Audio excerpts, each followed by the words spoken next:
Welcome back to Driven to Win.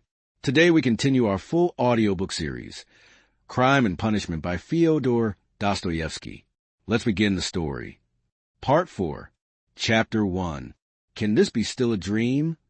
Raskolnikov thought once more. He looked carefully and suspiciously at the unexpected visitor. Svidrigailov. What nonsense. It can't be, he said at last aloud in bewilderment. His visitor did not seem at all surprised at this exclamation. I've come to you for 2 reasons. In the first place, I wanted to make your personal acquaintance, as I have already heard a great deal about you that is interesting and flattering. Secondly, I cherish the hope that you may not refuse to assist me in a matter directly concerning the welfare of your sister, Avdotya Romanovna. For without your support she might not let me come near her now, for she is prejudiced against me. But with your assistance I reckon on— You reckon wrongly, interrupted Raskolnikov. They only arrived yesterday, may I ask? You? Raskolnikov made no reply. It was yesterday, I know. I only arrived myself the day before. Well, let me tell you this, Rodion Romanovitch. I don't consider it necessary to justify myself, but kindly tell me what was there particularly criminal on my part in all this business, speaking without prejudice, with common sense. Raskolnikov continued to look at him in silence. That in my own house I persecuted a defenseless girl and insulted her with my infamous proposals. Is that it? I am anticipating you. But you've only to assume that I, too, am a man eti nihil humanum. In a word, that I am capable of being attracted and falling in love, which does not depend on our will. Then everything can be explained in the most natural manner. The question is, am I a monster, or am I myself a victim? And what if I am a victim? In proposing to the object of my passion to elope with me to America or Switzerland, I may have cherished the deepest respect for her and may have thought that I was promoting our mutual happiness. Reason is a slave of passion, you know. Why, probably I was doing more harm to myself than anyone. But that's not the point, Raskolnikov interrupted with disgust. It's simply that whether you are right or wrong, we dislike you. We don't want to have anything to do with you. We show you the door. Go out. Svidrigailov broke into a sudden laugh. But there's no getting round you, he said, laughing in the frankest way. I hope to get round. But you took up the right line at once. But you are trying to get round me still. What of it? What of it? Cried Svidrigailov, laughing openly. But this is what the French call bonne guerre, and the most innocent form of deception. But still you have interrupted me. One way or another, I repeat again, there would never have been any unpleasantness except for what happened in the garden. Marfa Petrovna, you have got rid of Marfa Petrovna, too, so they say? Raskolnikov interrupted rudely. Oh, you've heard that too, then? You'd be sure to, though. But as for your question, I really don't know what to say, though my own conscience is quite at rest on that score. Don't suppose that I am in any apprehension about it. All was regular and in order. The medical inquiry diagnosed apoplexy, due to bathing immediately after a heavy dinner and a bottle of wine, and indeed it could have proved nothing else. But I'll tell you what I've been thinking to myself of. Late, on my way here in the train, especially, didn't I contribute to all that calamity, morally in a way, by irritation or something of the sort? But I came to the conclusion that, too, was quite out of question. Raskolnikov laughed. I wonder you trouble yourself about it. But what are you laughing at? Only consider, I struck her just twice with a switch. There were no marks even. Don't regard me as a cynic, please. I am perfectly aware how atrocious it was of me and all. But I know for certain, too, that Marfa Petrovna was very likely pleased at my, so to say, warmth. The story of your sister had been wrung out to the last drop. For the last 3 days Marfa Petrovna had been forced to sit at home. She had nothing to show herself within the town. Besides, she had bored them so with that letter. You heard about her reading the letter. And all of a sudden those 2 switches fell from heaven. Her first act was to order the carriage to be got out, not to speak of the fact that there are cases when women are very, very glad to be insulted in spite of all their show of indignation. There are instances of it with everyone. Human beings in general, indeed, greatly love to be insulted. Have you noticed that? But it's particularly so with women. One might even say it's their only amusement. At one time, Raskolnikov thought of getting up and walking out and so finishing the interview, but some curiosity and even a sort of prudence made him linger for a moment. "You're fond of fighting?" he asked carelessly. "No, not very," Svidrigailov answered, calmly. "And Marfa Petrovna and I scarcely ever fought. We lived very harmoniously, and she was always pleased with me. I only used the whip twice in all our 7 years, not counting a third occasion of a very ambiguous character. The first time, 2 months after our marriage, immediately after we arrived in the country, and the last time was that of which we are speaking. Did you suppose I was such a monster, such a reactionary, such a slave driver? Ha, ha. By the way, do you remember, Rodion Romanovitch, how a few years ago, in those days of beneficent publicity, a nobleman, I've forgotten his name, was put to shame everywhere in all the papers for having thrashed a German woman in the railway train? You remember? It was in those days, that very year, I believe, the disgraceful action of the age took place, you know, the Egyptian Nights, that public reading, you remember? The dark eyes, you know? Ah, the golden days of our youth, where are they? Well, as for the gentleman who thrashed the German, I feel no sympathy with him, because after all, what need is there for sympathy? But I must say that there are sometimes such provoking Germans that I don't believe there is progressive who could quite answer for himself. No one looked at the subject from that point of view then, but that's the truly humane point of view, I assure you. After saying this, Svidrigailov broke into a sudden laugh again. Raskolnikov saw clearly that this was a man with a firm purpose in his mind, and able to keep it to himself. "I expect you not talked to anyone for some days?" he asked. "Scarcely anyone. I suppose you're wondering at my being such an adaptable man." "No, I am only wondering at your being too adaptable a man. Because I am not offended at the rudeness of your questions? Is that it? But why take offense? As you asked, so I answered," he replied, with a surprising expression of simplicity. "You know, there's hardly anything I take interest in," he went on, as it were dreamily, "especially now I've nothing to do. You are quite at liberty to imagine, though, that I am making up to you with a motive, particularly as I told you I want to see your sister about something. But I'll confess frankly, I am very much bored, the last 3 days especially, so I am delighted to see you. Don't be angry, Rodion Romanovitch, but you seem to be somehow awfully strange yourself. Say what you like. There's something wrong with you, and now, too, not this very minute, but now, generally. Well, I won't, don't scowl. I am not such a bear, you know, as you think." Raskolnikov looked gloomily at him. "You are not a bear, perhaps, at all," he said. "I fancy, indeed, that you are a man of very good breeding, or at least know how on occasion to behave like one. I am not particularly interested in anyone's opinion," Svidrigailov answered, dryly and even with a shade of haughtiness. "And therefore why not be vulgar at times when vulgarity is such a convenient cloak for our climate? And especially if one has a natural propensity that way," he added, laughing again. "But I've heard you have many friends here. You are, as they say, not without connections. What can you want with me, then, unless you've some special object?" "That's true that I have friends here," Svidrigailov admitted, not replying to the chief point. "I've met some already. I've been lounging about for the last 3 days, and I've seen them, or they've seen me. That's a matter of course. I am well dressed and reckon not a poor man. The emancipation of the serfs hasn't affected me. My property consists chiefly of forests and water meadows. The revenue has not fallen off, but I am not going to see them.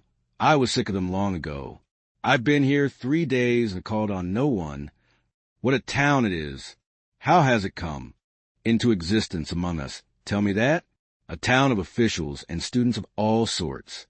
Yes, there's a great deal I didn't notice when I was here 8 years ago, kicking up my heels. My only hope now is in anatomy. By Jove, it is. Anatomy. But as for these clubs, dusauts, parades, or progress, indeed, maybe, well, all that can go on without me," he went on, again without noticing the question. "Besides, who wants to be a card sharper?" "Why? Have you been a card sharper, then?" How could I help being? There was a regular set of us, men of the best society, 8 years ago. We had a fine time, and all men of breeding, poets, men of property. And indeed, as a rule in our Russian society, the best manners are found among those who've been thrashed. Have you noticed that? I've deteriorated in the country, but I did get into prison for debt, through a low Greek who came from Nezin. Then Marfa Petrovna turned up. She bargained with him and bought me off for 30,000. Silver pieces I owed 70,000. We were united in lawful wedlock, and she bore me off into the country like a treasure. You know she was 5 years older than I. She was very fond of me.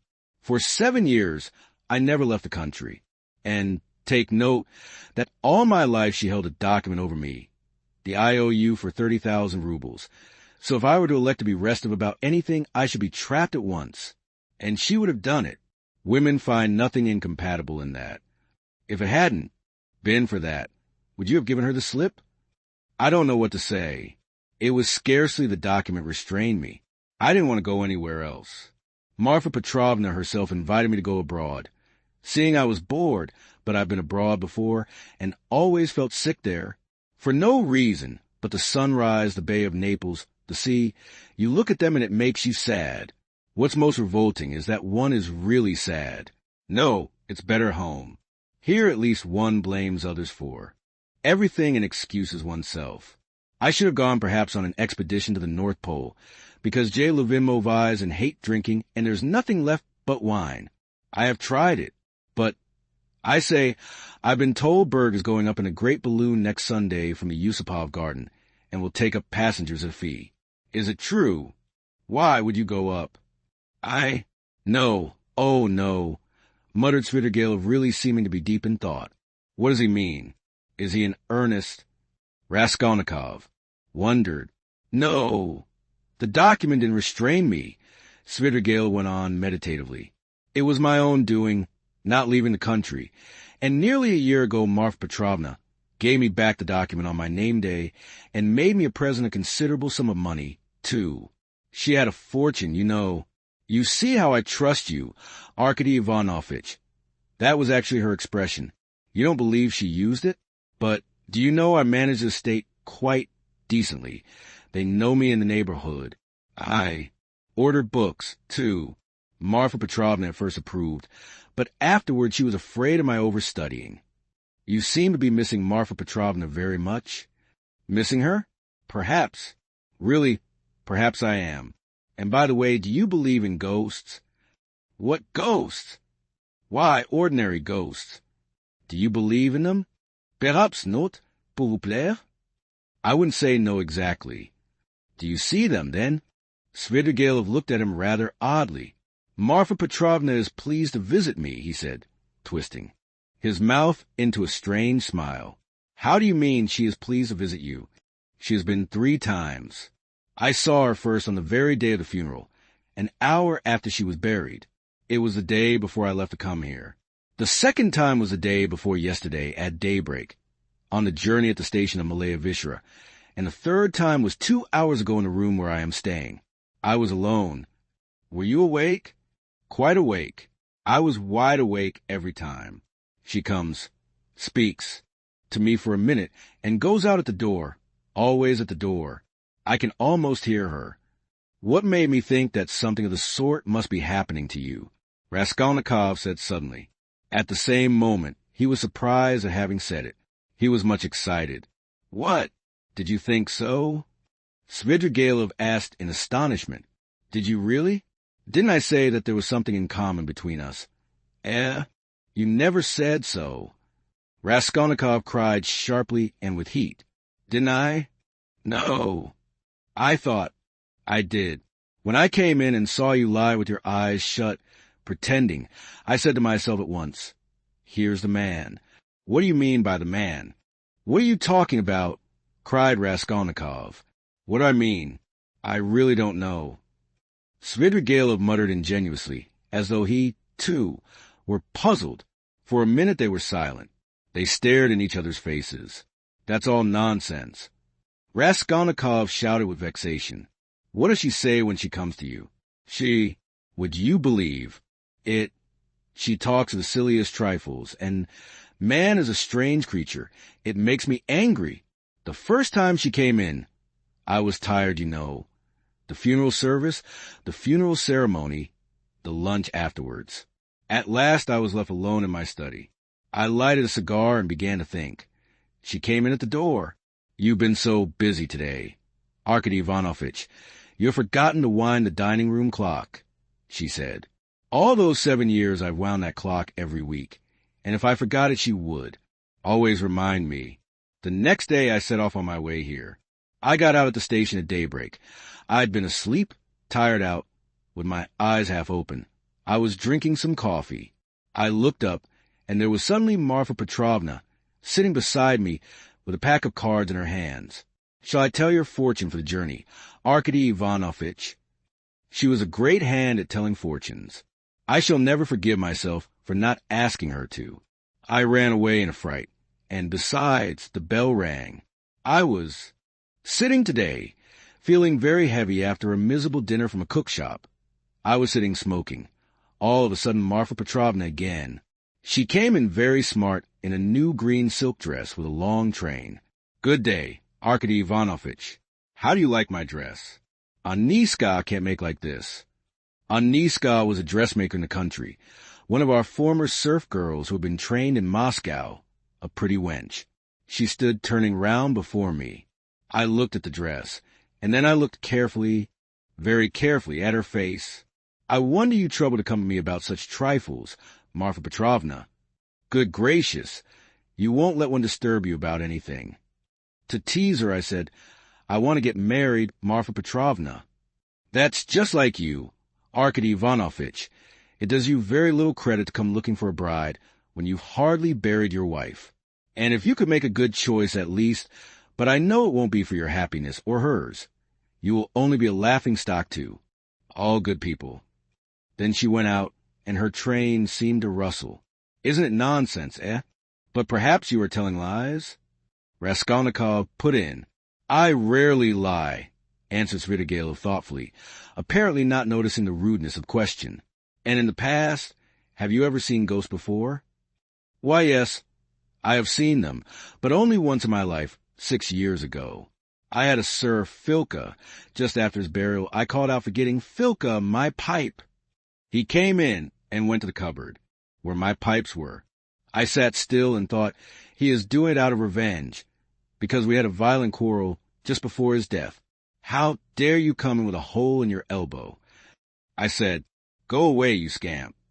He turned and went out and never came again. I didn't tell Marfa Petrovna at the time. I wanted to have a service sung for him, but I was ashamed. "You should go to a doctor." "I know I am not well, without your telling me, though I don't know what's wrong. I believe I am 5 times. As strong as you are. I didn't ask you whether you believe that ghosts are seen, but whether you believe that they exist." "No, I won't believe it," Raskolnikov cried with positive anger. "What do people generally say?" muttered Svidrigailov, as though speaking to himself, looking aside and bowing his head. "They say, 'You are ill, so what appears to you is only unreal fantasy.' But that's not strictly logical. I agree that ghosts only appear to the sick, but that only proves that they are unable to appear except to the sick, not that they don't exist." "Nothing of the sort," Raskolnikov insisted irritably. "No? You don't think so?" Svidrigailov went on, looking at him deliberately. "But what do you say to this argument? Help me with it. Ghosts are, as it were, shreds and fragments of other worlds, the beginning of them. A man in health has, of course, no reason to see them, because he is above all a man of this earth, and is bound for the sake of completeness and order to live, only in this life. But as soon as one is ill, as soon as the normal earthly order of the organism is broken, one begins to realize the possibility of another world. And the more seriously ill one is, the closer becomes one's contact with that other world, so that as soon as the man dies, he steps straight into that world. I thought of that long ago. If you believe in a future life, you could believe in that too." "I don't believe in a future life," said Raskolnikov. Svidrigailov sat lost in thought. "And what if there are only spiders there, or something of that sort?" he said suddenly. "He is a madman, thought Raskolnikov. We always imagine eternity as something beyond our conception, something vast, vast. But why must it be vast? Instead of all that, what if it's one little room, like a bathhouse in the country, black and grimy and spiders in every corner, and that's all eternity is? I sometimes fancy it like that. Can it be you can imagine nothing juster and more comforting than that? Raskolnikov cried, with a feeling of anguish. Juster? And how can we tell? Perhaps that is just, and do you know it's what I would certainly have made it, answered Svidrigailov, with a vague smile. This horrible answer sent a cold chill through Raskolnikov. Svidrigailov raised his head, looked at him, and suddenly began laughing. Only think, he cried. Half an hour ago we had never seen each other. We regarded each other as enemies. There is a matter unsettled between us. We've thrown aside, and away we've gone into the abstract. Wasn't I right in saying that we were birds of feather?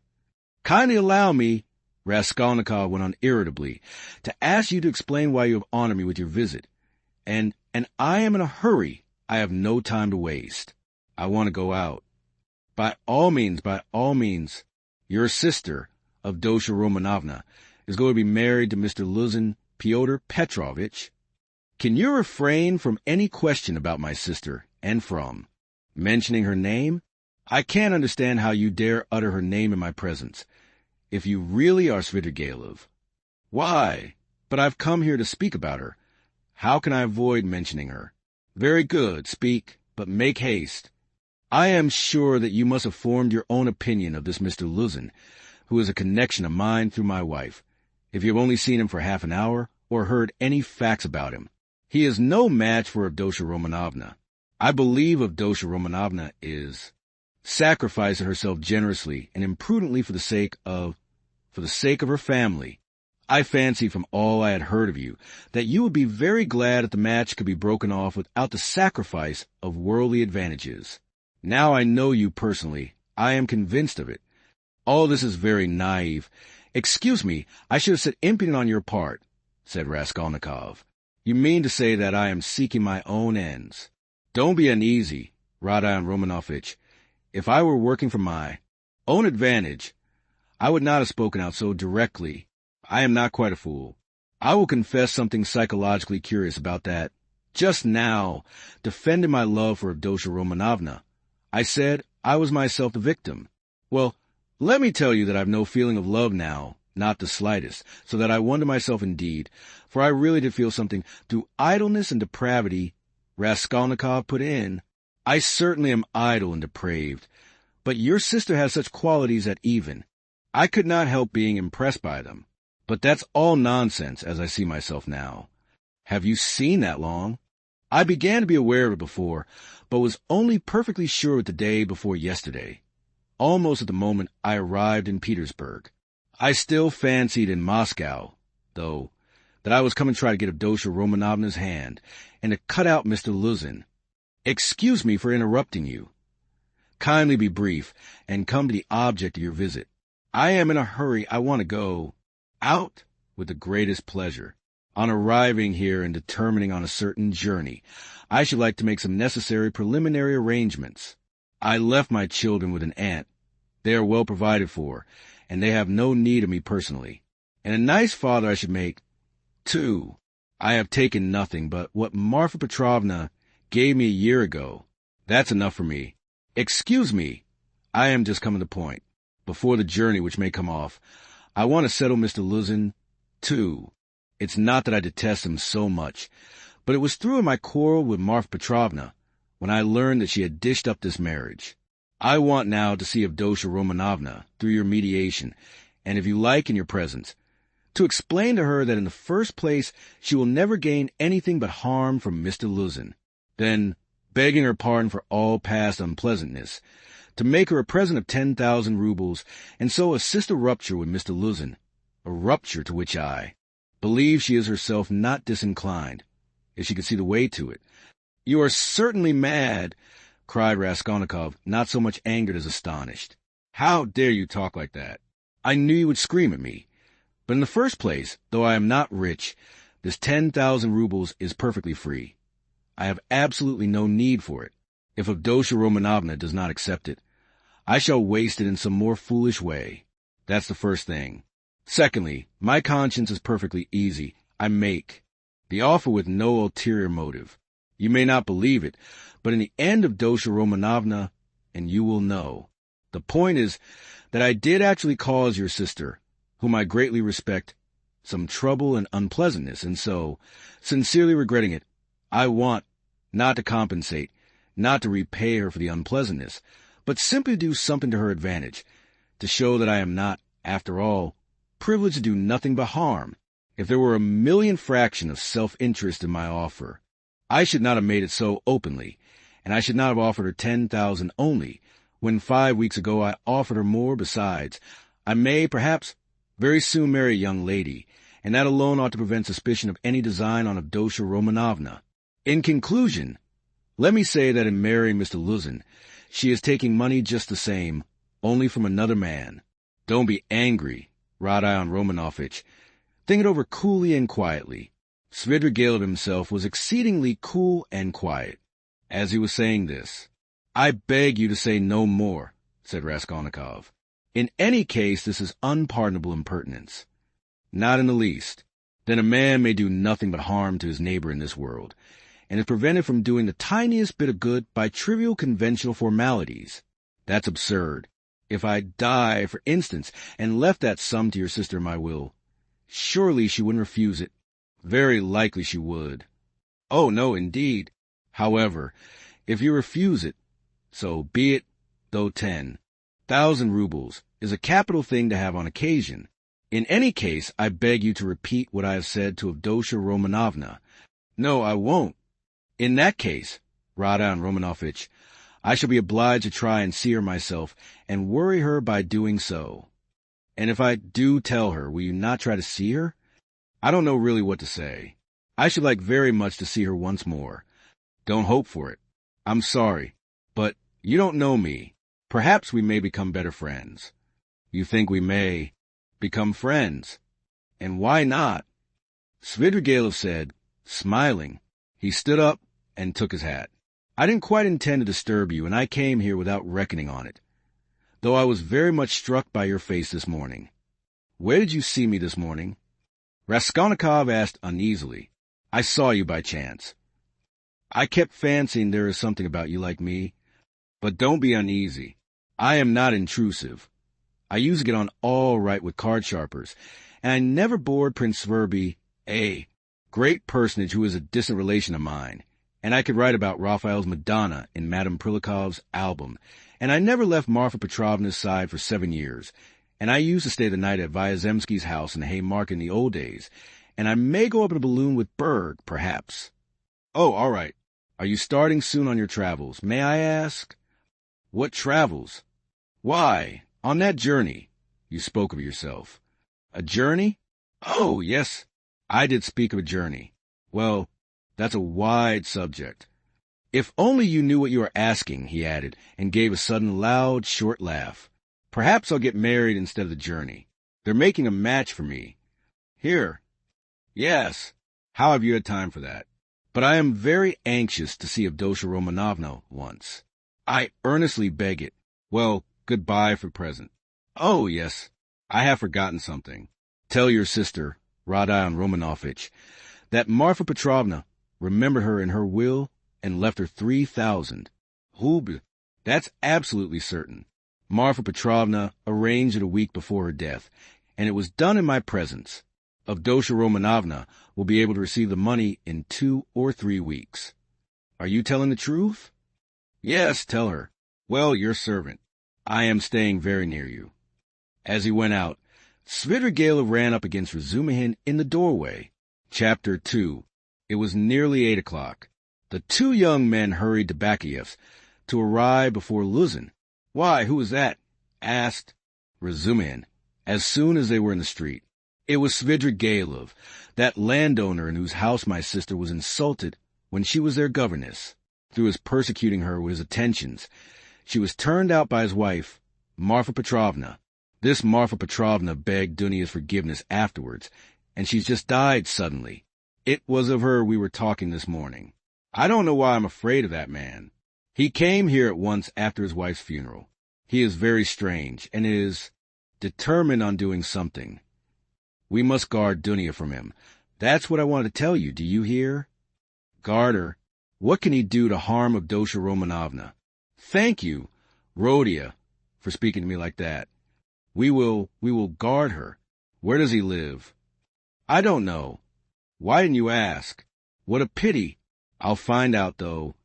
Did you see him? Asked Raskolnikov after a pause. Yes, I noticed him well. You did really see him? You saw him clearly. Raskolnikov insisted.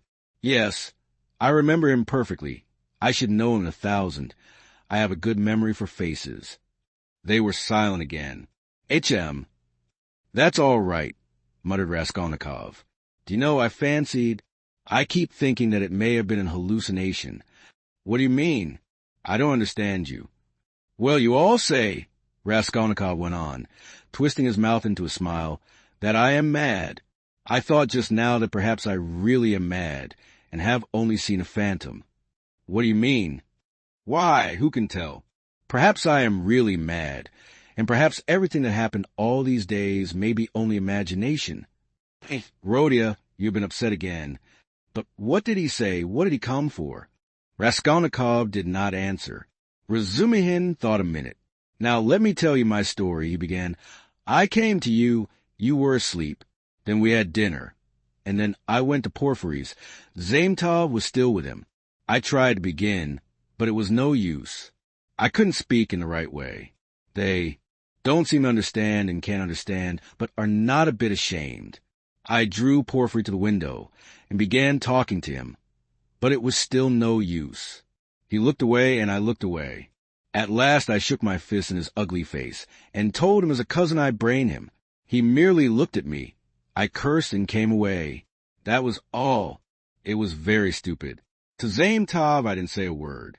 But, you see, I thought I'd made a mess of it, but as I went downstairs a brilliant idea struck me. Why should we? Trouble? Of course, if you were in any danger or anything. But why need you care? You needn't care a hang for them. We shall have a laugh at them afterwards. And if I were in your place, I'd mystify them more than ever. How ashamed they'll be afterwards. Hang them. We can thrash them afterwards. But let's laugh at them now. To be sure, answered Raskolnikov. But what will you say tomorrow? He thought to himself. Strange to say, till that moment it had never occurred to him to wonder what. Razumihin would think when he knew. As he thought it, Raskolnikov looked at him. Razumihin's account of his visit to Porfiry had very little interest for him. So much had come and gone since then. In the corridor they came upon Luzin. He had arrived punctually at 8 and was looking for the number, so that all three went in together without greeting or looking at one another. The young men walked in first, while Fyodor Petrovitch, for good manners, lingered a little in the passage, taking off his coat. Pulcheria Alexandrovna came forward at once to greet him in the doorway. Dunya was welcoming her brother. Fyodor Petrovitch walked in and quite amiably, though with redoubled dignity, bowed to the ladies. He looked, however, as though he were a little put out and could not yet recover himself. Pulcheria Alexandrovna, who seemed also a little embarrassed, hastened to make them all sit down at the round table where a samovar was boiling. Dunya and Luzin were facing one another on opposite sides of the table. Razumihin and Raskolnikov were facing Pulcheria Alexandrovna. Razumihin was next to Luzin, and Raskolnikov was beside his sister. A moment's silence followed. Fyodor Petrovitch deliberately drew out a cambric handkerchief reeking of scent and blew his nose with an air of a benevolent man who felt himself slighted and was firmly resolved to insist on an explanation. In the passage the idea had occurred to him to keep on his overcoat and walk away, and so give the two ladies a sharp and emphatic lesson, and make them feel the gravity of the position. But he could not bring himself to do this. Besides, he could not endure uncertainty, and he wanted an explanation. If his request had been so openly disobeyed, there was something behind it, and in that case it was better to find out beforehand. It rested with him to punish them, and there would always be time for that. I trust you had a favorable journey, he inquired officially of Pulcheria Alexandrovna. Oh, very, Fyodor Petrovitch. I am gratified to hear it, and Avdotya Romanovna is not over-fatigued either. I am young and strong. I don't get tired, but it was a great strain for Mother, answered Dunya. That's unavoidable. Our national railways are of terrible length. Mother Russia, as they say, is a vast country. In spite of all my desire to do so, I was unable to meet you yesterday, but I trust all passed off without inconvenience. Oh, no, Fyodor Petrovitch, it was all terribly disheartening, Pulcheria Alexandrovna hastened to declare with peculiar intonation, and if Dmitri Prokofitch had not been sent us, I really believe by God himself, we should have been utterly lost. Here he is, Dmitri Prokofitch Razumihin, she added, introducing him to Luzin. I had the pleasure yesterday, muttered Pyotr Petrovitch with a hostile glance sidelong at Razumihin. Then he scowled and was silent. Pyotr Petrovitch belonged to that class of persons, on the surface very polite, in society, who make a great point of punctiliousness, but who, directly they are crossing anything, are completely disconcerted, and become more like sacks of flour than elegant and lively men of society. Again all was silent. Raskolnikov was obstinately mute. Avdotya Romanovna was unwilling to open the conversation too soon. Razumihin had nothing to say, so Pulcheria Alexandrovna was anxious again. Marfa Petrovna is dead, have you heard? She began, having recourse to her leading item of conversation. To be sure, I heard so. I was immediately informed, and I have come to make you acquainted with the fact that Arkady Ivanovitch Svidrigailov set off in haste for Petersburg immediately after his wife's funeral. So at least I have excellent authority for believing. To Petersburg? Here. Dunya asked in alarm, and looked at her mother. Yes, indeed, and doubtless not without some design, having in view the rapidity of his departure and all the circumstances preceding it. Good heavens! Won't he leave Dunya in peace even here? Cried Pulcheria Alexandrovna. I imagine that neither you nor Avdotya Romanovna have any grounds for uneasiness, unless, of course, you are yourselves desirous of getting into communication with him. For my part, one am on my guard, and am now discovering where he is lodging. Oh, Pyotr Petrovitch, you would not believe what a fright you have given me, Pulcheria Alexandrovna went on. I've only seen him twice, but I thought him terrible. Terrible. I am convinced that he was the cause of Marfa Petrovna's death. It's impossible to be certain about that. I have precise information.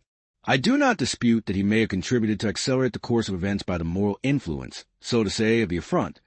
But as to the general conduct and moral characteristics of that personage, I am in agreement with you.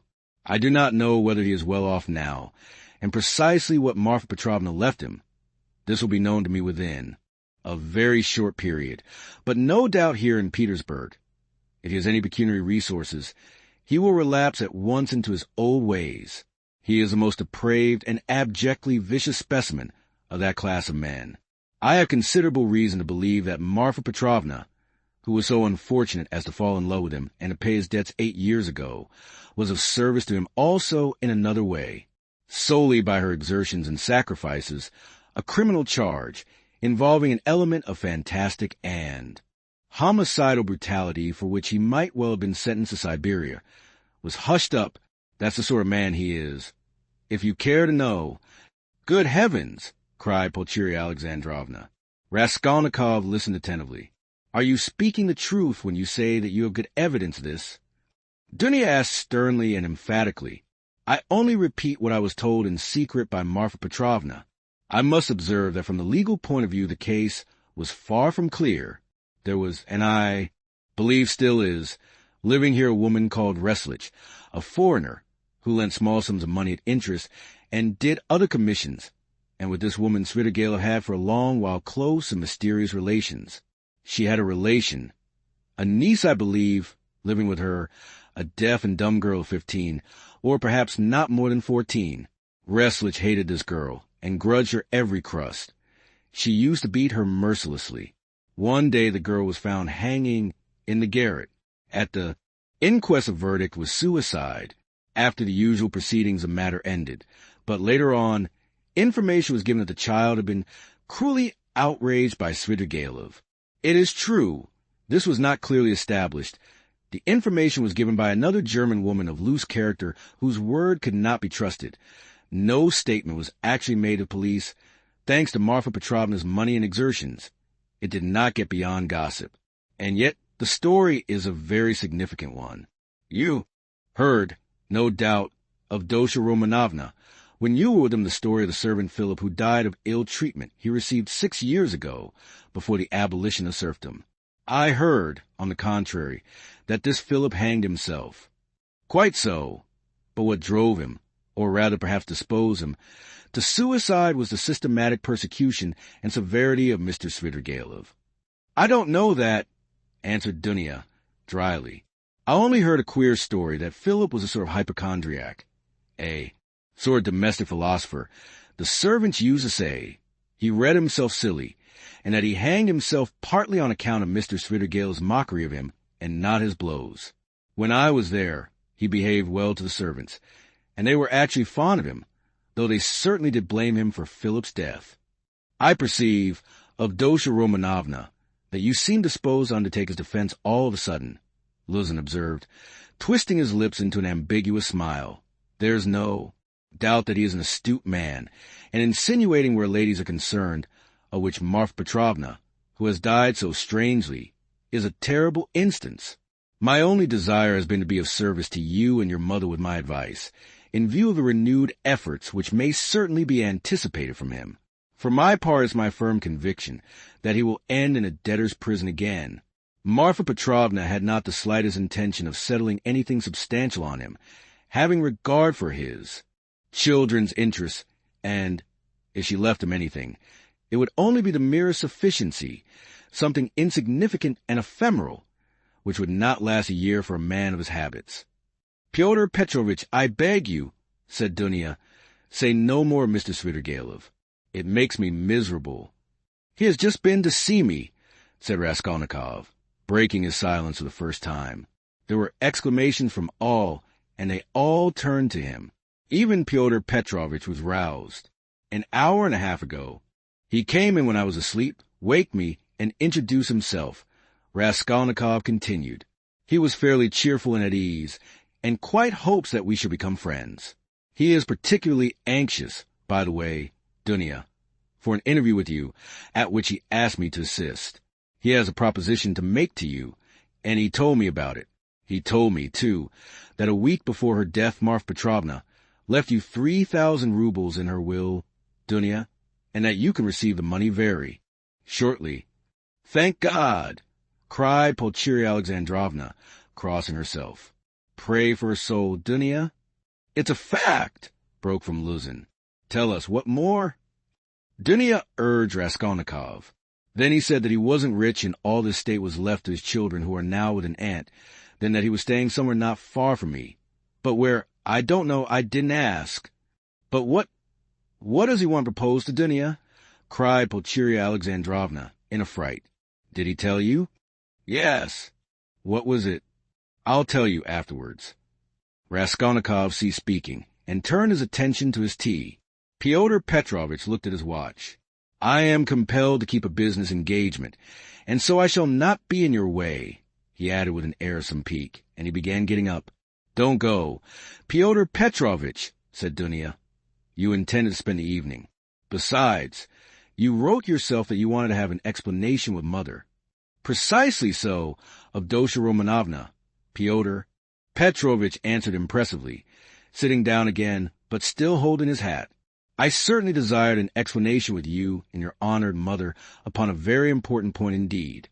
But as your brother cannot speak openly in my presence of some proposals of Mr. Svidrigailov, I, too, do not desire and am not able to speak openly, in the presence of others, of certain matters of the greatest gravity.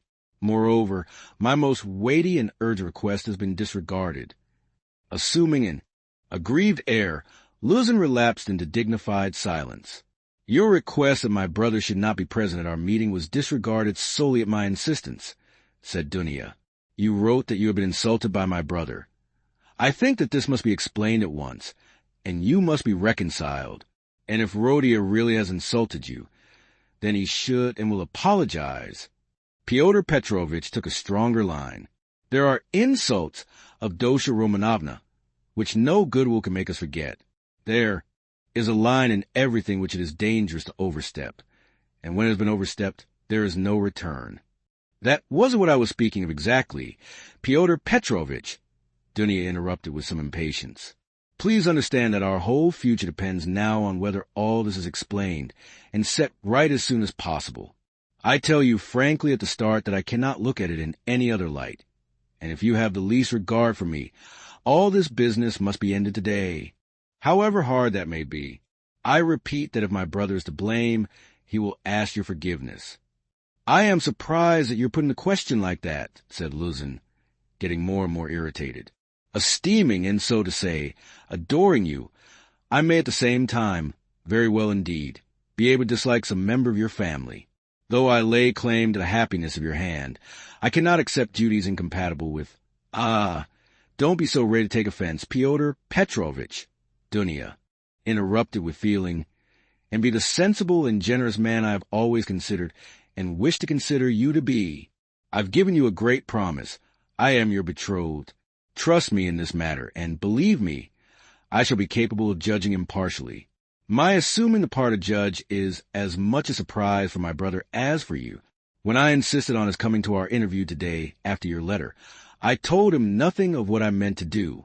Understand that if you are not reconciled, I must choose between you. It must be either you or he. That is how the question rests on your side, and on his. I don't want to be mistaken in my choice, and I must not be. For your sake, I must break off with my brother. For my brother's sake, I must break off with you. I can find out for certain now whether he is a brother to me, and I want to know it. And of you, whether I am dear to you, whether you esteem me, whether you are the husband for me. Of Dosha Romanovna, Luzin declared huffily, your words are of too much consequence to me. I will say more. They are offensive in view of the position I have the honor to occupy in relation to you.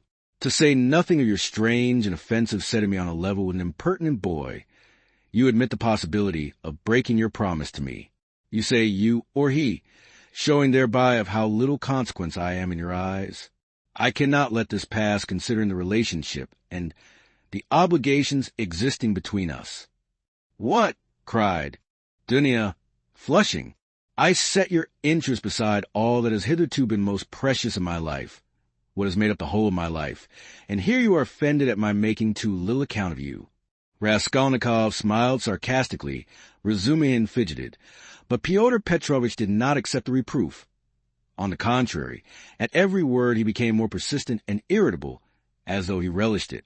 Love for the future partner of your life, for your husband, ought to outweigh your love for your brother, he pronounced sententiously, and in any case I cannot be put on the same level, although I said so emphatically that I would not speak openly in your brother's presence. Nevertheless, I intend now to ask your honored mother for a necessary explanation on a point of great importance closely affecting my dignity. Your son, he turned to Pulcheria Alexandrovna, yesterday in the presence of Mr. Razudkin, or, I think that's it? Excuse me, I have forgotten your surname. He bowed politely to Razumihin, insulted me by misrepresenting the idea I expressed to you in a private conversation. Drinking coffee. That marriage with a poor girl who has had experience of trouble is more advantageous from the conjugal point of view than with one who has lived in luxury, since it is more profitable for the moral character. Your son intentionally exaggerated the significance of my words and made them ridiculous, accusing me of malicious intentions and, as far as I could see, relied upon your correspondence with him. I shall consider myself happy, Pulcheria Alexandrovna, if it is possible for you to convince me of an opposite conclusion, and thereby considerately reassure me. Kindly let me know in what terms precisely you repeated my words in your letter to Rodion Romanovitch. I don't remember, faltered Pulcheria Alexandrovna. I repeated them as I understood them. I don't know how Rodia repeated them to you. Perhaps he exaggerated. He could not have exaggerated them, except at your instigation. Fyodor Petrovitch, Pulcheria Alexandrovna declared with dignity, the proof that Dunya and I did not take your words in a very bad sense is the fact that we are here. Good, mother, said Dunya approvingly. Then this is my fault again, said Luzin, aggrieved. Well, Pyotr Petrovitch, you keep blaming Rodion, but you yourself have just written what was false about him, Pulcheria Alexandrovna added, gaining courage. I don't remember writing anything false. You wrote, Raskolnikov said sharply, not turning to Luzin, that I gave money yesterday not to the widow of the man who was killed, as was a fact, but to his daughter, whom I had never seen till yesterday. You wrote this to make dissension between me and my family, and for that object added coarse expressions about the conduct of a girl whom you don't know. All that is mean slander. Excuse me, sir, said Luzin, quivering with fury. I enlarged upon your qualities and conduct in my letter solely in response to your sister's and mother's inquiries, how I found you, and what impression you made on me. As for what you alluded to in my letter, be so good as to point out one word of falsehood. Show, that is, that you didn't throw away your money, and that there are not worthless persons in that family, however unfortunate. To my thinking, you, with all your virtues, are not worth a little finger of that unfortunate girl at whom you throw stones. Would you go so far, then, as to let her associate with your mother and sister? I have done so already, if you care to know. I made her sit down today with mother and Dunya. Rodia, cried Pulcheria Alexandrovna. Dunya crimsoned. Razumihin knitted his brows. Luzin smiled with lofty sarcasm. You may see for yourself, Avdotya Romanovna, he said, whether it is possible for us to agree. I hope now that this question is at an end, once and for all. I will withdraw, that I may not hinder the pleasures of family intimacy and the discussion of secrets. He got up from his chair and took his hat, but in withdrawing, I venture to request that for the future I may be spared similar meetings and, so to say, compromises. I appeal particularly to you, Honored Pulcheria Alexandrovna, on this subject, the more as my letter was addressed to you and to no one else. Pulcheria Alexandrovna was a little offended. You seem to think we are completely under your authority, Pyotr Petrovitch. Dunya has told you the reason your desire was disregarded. She had the best intentions, and indeed you write as though you were laying commands upon me. Are we to consider every desire of yours as command? Let me tell you on the contrary that you ought to show particular delicacy and consideration for us now, because we have thrown up everything and have come here relying on you, and so we are in any case in a sense in your hands. That is not quite true, Pulcheria Alexandrovna, especially. At the present moment, when the news has come of Marfa Petrovna's legacy, which seems indeed very apropos, judging from the new tone you take to me. He added sarcastically, judging from that remark, we may certainly presume that you were reckoning on our helplessness. Dunya observed irritably, but now in any case I cannot reckon on it, and I particularly desire not to hinder your discussion of the secret proposals of Arkady Ivanovitch Svidrigailov, which he has entrusted to your brother, and which have, I perceive, a great and possibly a very agreeable interest for you. Good heavens! Cried Pulcheria Alexandrovna. Razumihin could not sit still on his chair. Aren't you ashamed now, sister? Asked Raskolnikov.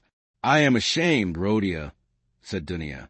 Pyotr Petrovitch, go away. She turned to him, white with anger. Pyotr Petrovitch had apparently not at all expected such a conclusion. He had too much confidence in himself, in his power and in the helplessness of his victims. He could not believe it even now. He turned pale, and his lips quivered.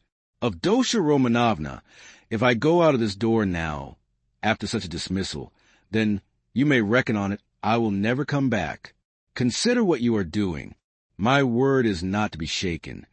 What insolence! Cried Dunya, springing up from her seat. I don't want you to come back again. What?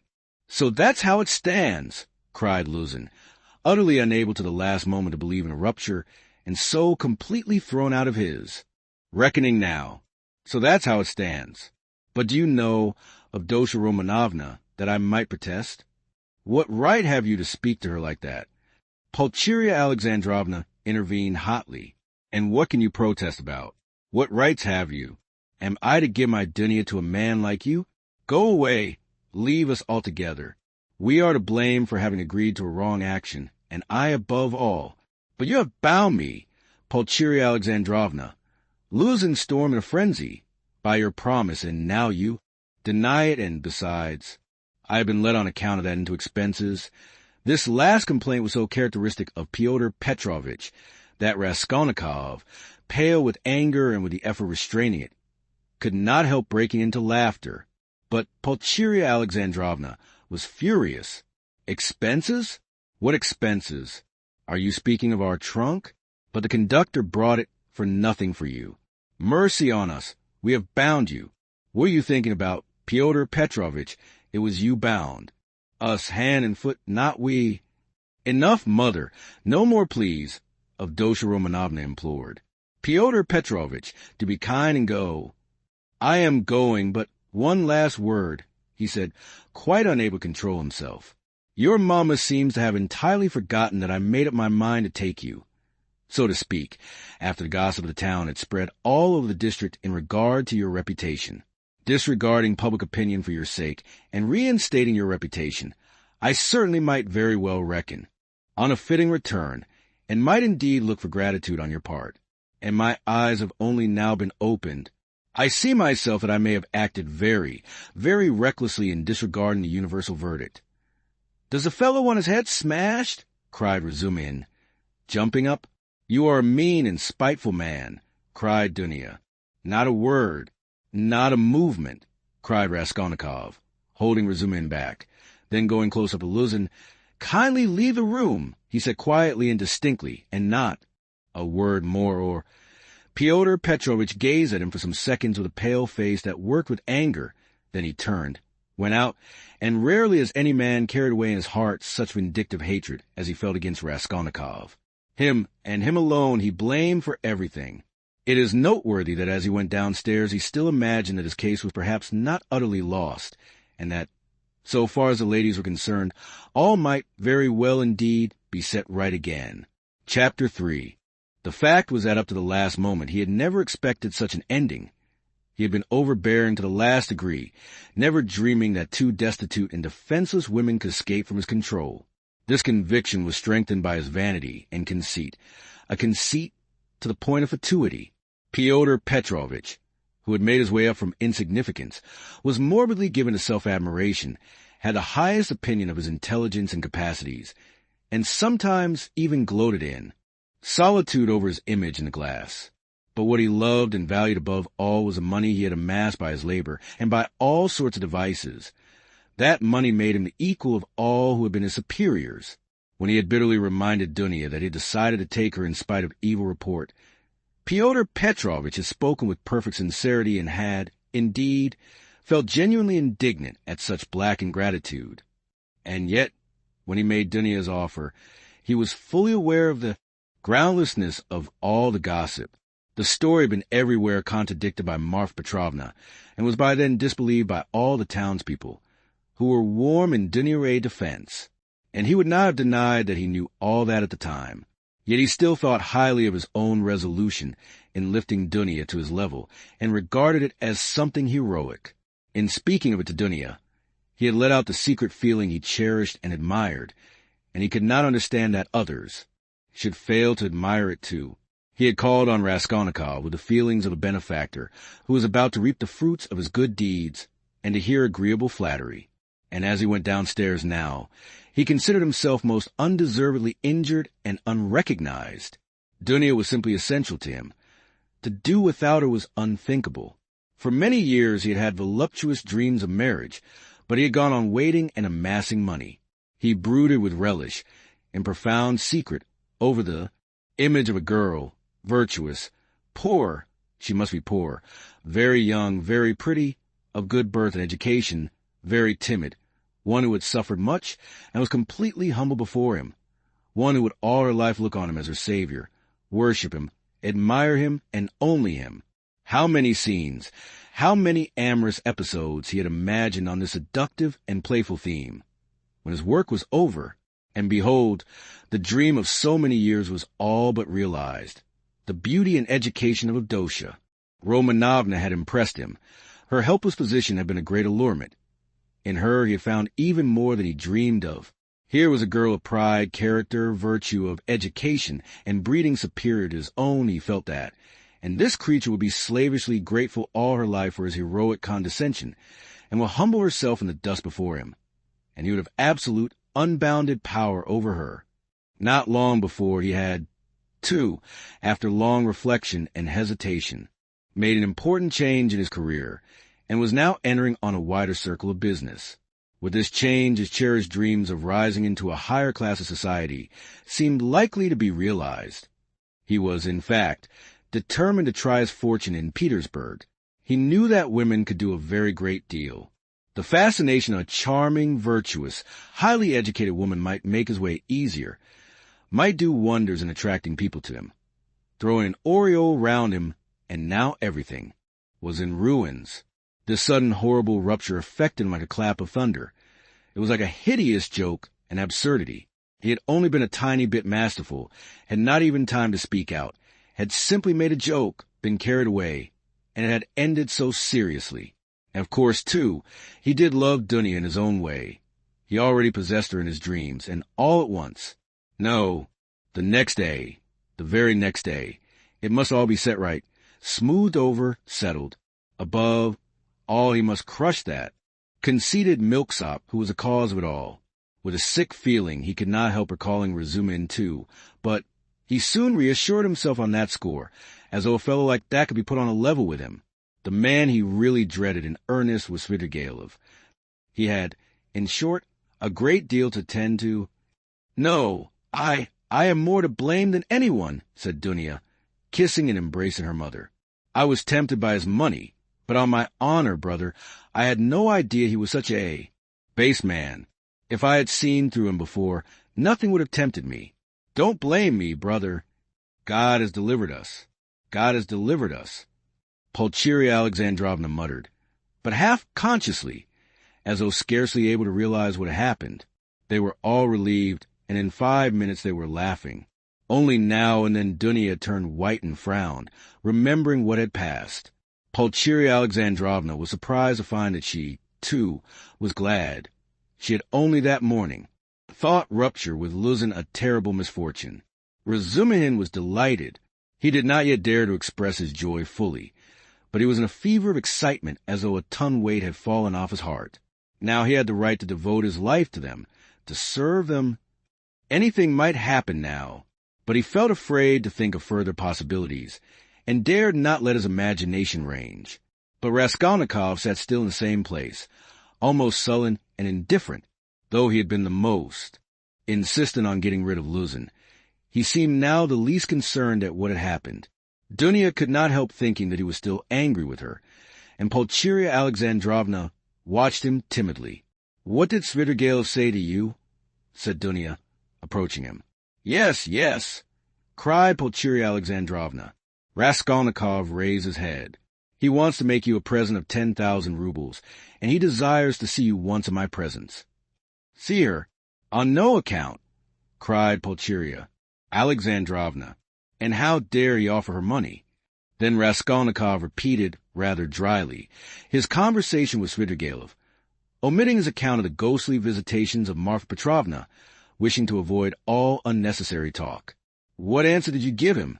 asked Dunya. "At first I said I would not take any message to you. Then he said that he would do his utmost to obtain an interview with you without my help. He assured me that his passion for you was a passing infatuation. Now he has no feeling for you. He doesn't want you to marry Luzin." His talk was altogether rather muddled. "How do you explain him to yourself, Rhodia? How did he strike you? I must confess I don't quite understand him. He offers you 10,000, and yet says he is not well off. He says he is going away, and in 10 minutes he forgets he has said it. Then he says he is going to be married, and has already fixed on a girl. No doubt he has a motive, and probably a bad one, but it's odd that he should be so clumsy about it if he had any designs against you. Of course, I refuse this money on your account, once for all. Altogether, I thought him very strange. One might almost think he was mad, but I may be mistaken. That may only be the part he assumes. The death of Marfa Petrovna seems to have made a great impression on him." "God rest her soul," exclaimed Pulcheria Alexandrovna. "I shall always pray for her. Where should we be now, Dunya, without this 3,000? It's as though it had fallen from heaven. Why, Rhodia, This morning we had only 3 rubles in our pocket, and Dunya and I were just planning to pawn her watch, so as to avoid borrowing from that man until he offered help. Dunya seemed strangely impressed by Svidrigail's offer. She still stood meditating. "He has got some terrible plan," she said in a half-whisper to herself, almost shuddering. Raskolnikov noticed this disproportionate terror. "I fancy I shall have to see him more than. Once again," he said to Dunya, "we will watch him. I will track him out," cried Razumihin vigorously. "I won't lose sight of him. Rodya has given me leave. He said to me himself just now, 'Take care, my sister.' Will you give me leave, too, of Dosha Romanovna?" Dunya smiled and held out her hand, but the look of anxiety did not leave her face. Pulcheria Alexandrovna gazed at her timidly, but the 3,000 rubles had obviously a soothing effect on her.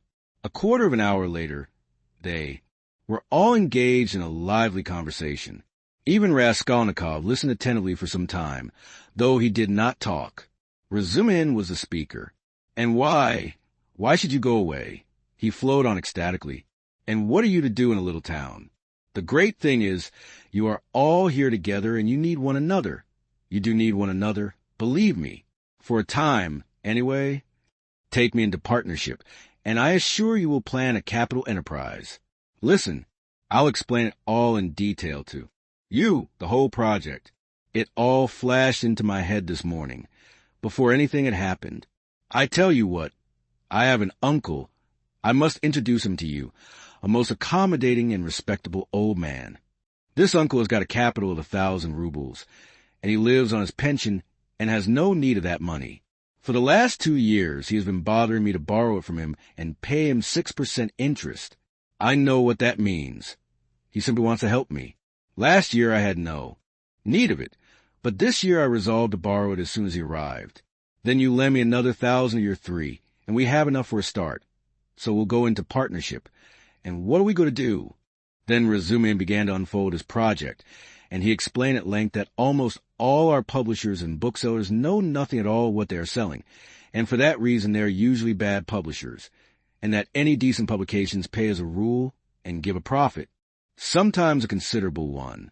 Razumihin had, indeed, been dreaming of setting up as a publisher. For the last 2 years he had been working in publishers' offices, and knew 3 European languages well, though he had told Raskolnikov 6 days before that he was Schwach in German with object of persuading him to take half his translation and half the payment for it. He had told a lie then, and Raskolnikov knew he was lying. Why? Why should we let our chance slip when we have one of the chief means of success, money of our own? Cried Razumihin warmly. Of course it will be a lot of work, but we will work. You, of Dosha Romanovna, I, Rodion. You get a splendid profit on some books nowadays. And the great point of the business is that we shall know just what wants translating, and we shall be translating, publishing, learning all at once. I can be of use because I have experience. For nearly 2 years I've been scuttling about among the publishers, and now I know every detail of their business. You need not be a saint to make pots. Believe me. And why?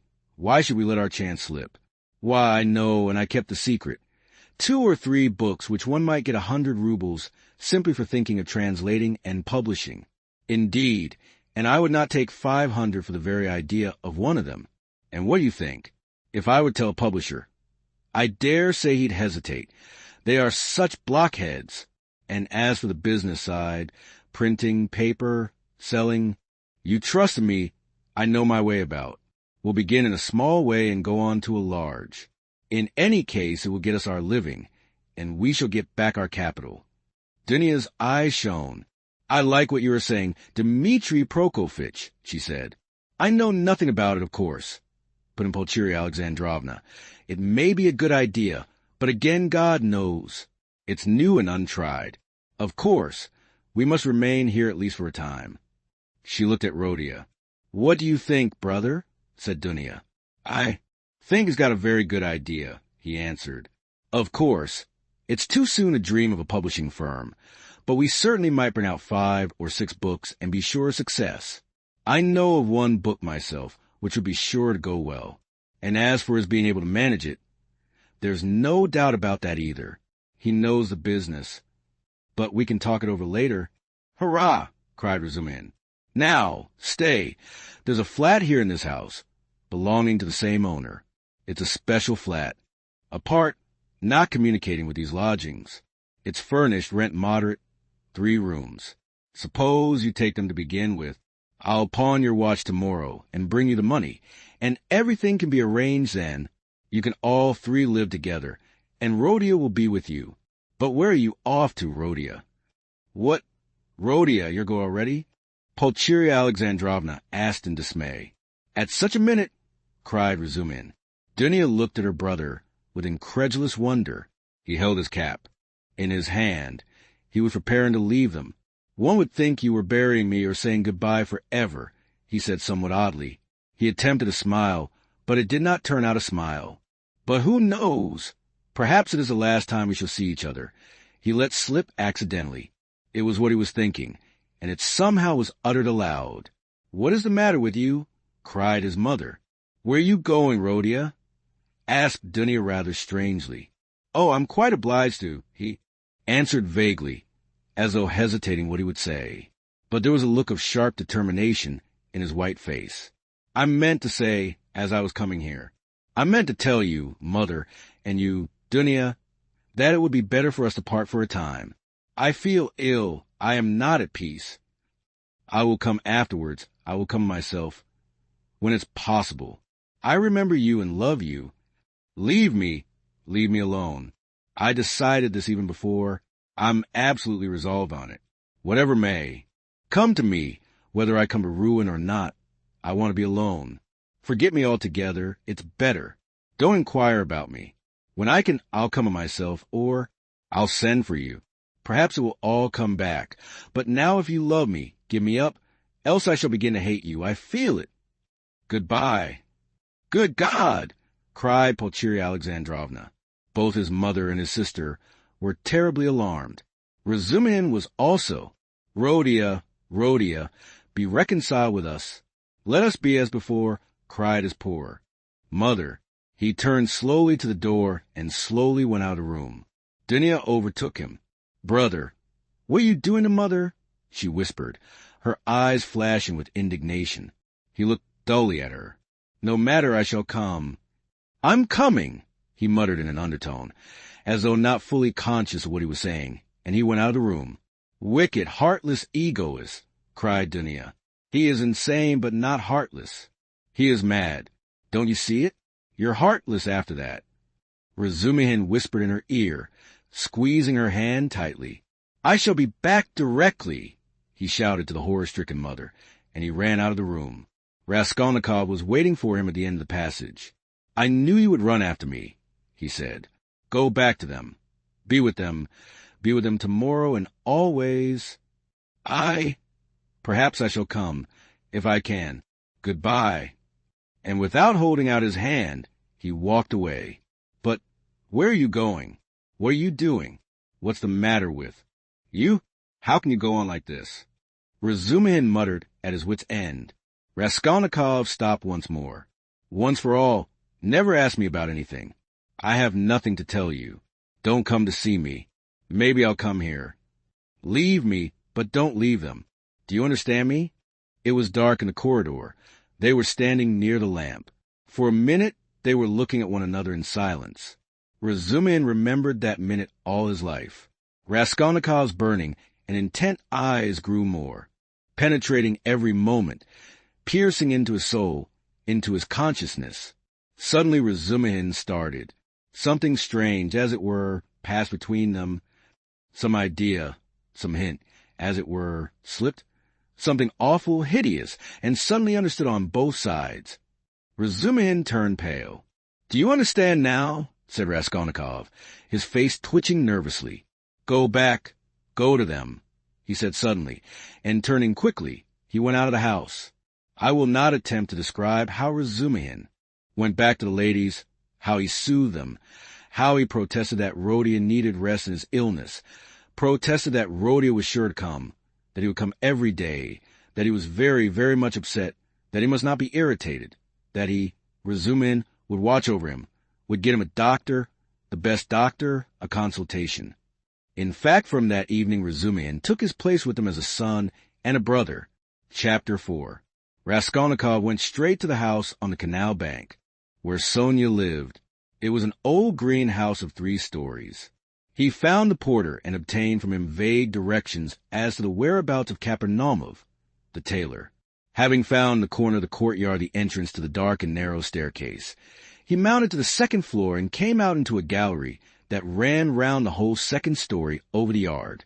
While he was wandering in the darkness, uncertain where to turn for Kapernaumov's door, a door opened 3 paces from him. He mechanically took hold of it. "Who is there?" a woman's voice asked uneasily. "It's I. Come to see you," answered Raskolnikov, and he walked into the tiny entry. On a broken chair stood a candle in a battered copper candlestick. "It's you." "Good heavens!" cried Sonya weakly, and she stood rooted to the spot. "Which is your room?" "This way," and Raskolnikov, trying not to look at her, hastened in. A minute later Sonya, too, came in with a candle, set down the candlestick, and, completely disconcerted, stood before him inexpressibly agitated and apparently frightened by his unexpected visit. The color rushed suddenly to her pale face, and tears came into her eyes. She felt sick and ashamed and happy, too. Raskolnikov turned away quickly and sat on a chair by the table. He scanned the room in a rapid glance. It was a large but exceedingly low-pitched room, the only one let by the Kapernaumovs, to whose rooms a closed door led in the wall on the left. In the opposite side on, the right-hand wall was another door, always kept locked, that led to the next flat, which formed a separate lodging. Sonia's room looked like a barn. It was a very irregular quadrangle, and this gave a grotesque appearance. A wall with 3 windows looking out onto the canal ran aslant, so that one corner formed a very acute angle, and it was difficult to see in it without very strong light. The other corner was disproportionately obtuse. There was scarcely any furniture in the big room. In the corner on the right was a bedstead. Beside it, nearest the door, a chair. A plain deal table covered by a blue cloth stood against the same wall. Close to the door into the other flat, 2 rush-bottomed chairs stood by the table. On the opposite wall, near the acute angle, stood a small plain wooden chest of drawers looking, as it were, lost in the desert. That was all there was in the room.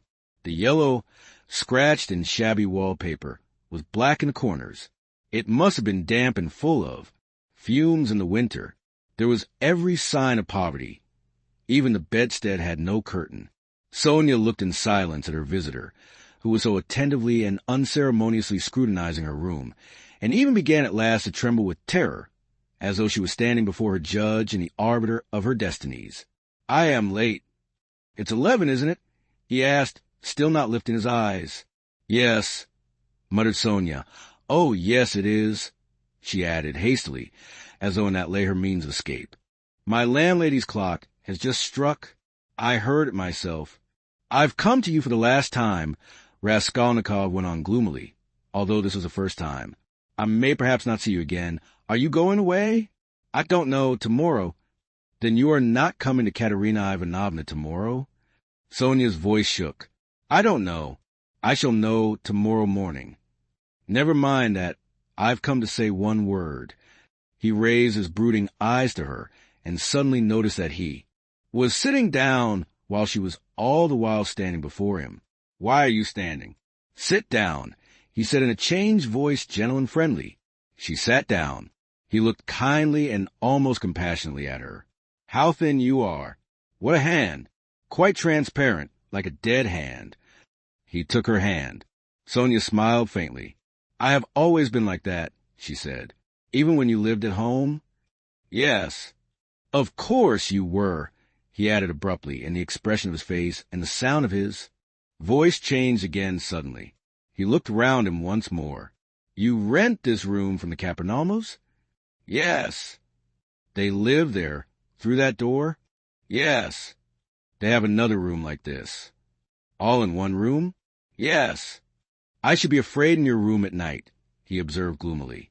"They are very good people, very kind," answered Sonya, who still seemed bewildered. "And all the furniture, everything is theirs. And they are very kind, and the children, too. often come to see. Me? They all stammer, don't they? Yes. He stammers and he's lame. And his wife, too. It's not exactly that she stammers, but she can't speak plainly. She is a very kind woman, and he used to be a house serf. And there are 7 children, and it's only the eldest one that stammers, and the others are simply ill, but they don't stammer. But where did you hear about them? She added with some surprise. Your father told me. Then he told me all about you, and how you went out at 6 o'clock and came back at 9, and how Katerina Ivanovna knelt down by your bed. Sonia was confused. I fancied I saw him today, she whispered hesitatingly. Whom? Father. I was walking in the street, out there at the corner, about 10 o'clock, and he seemed to be walking in front. It looked just like him. I wanted to go to Katerina Ivanovna. You were walking in the streets?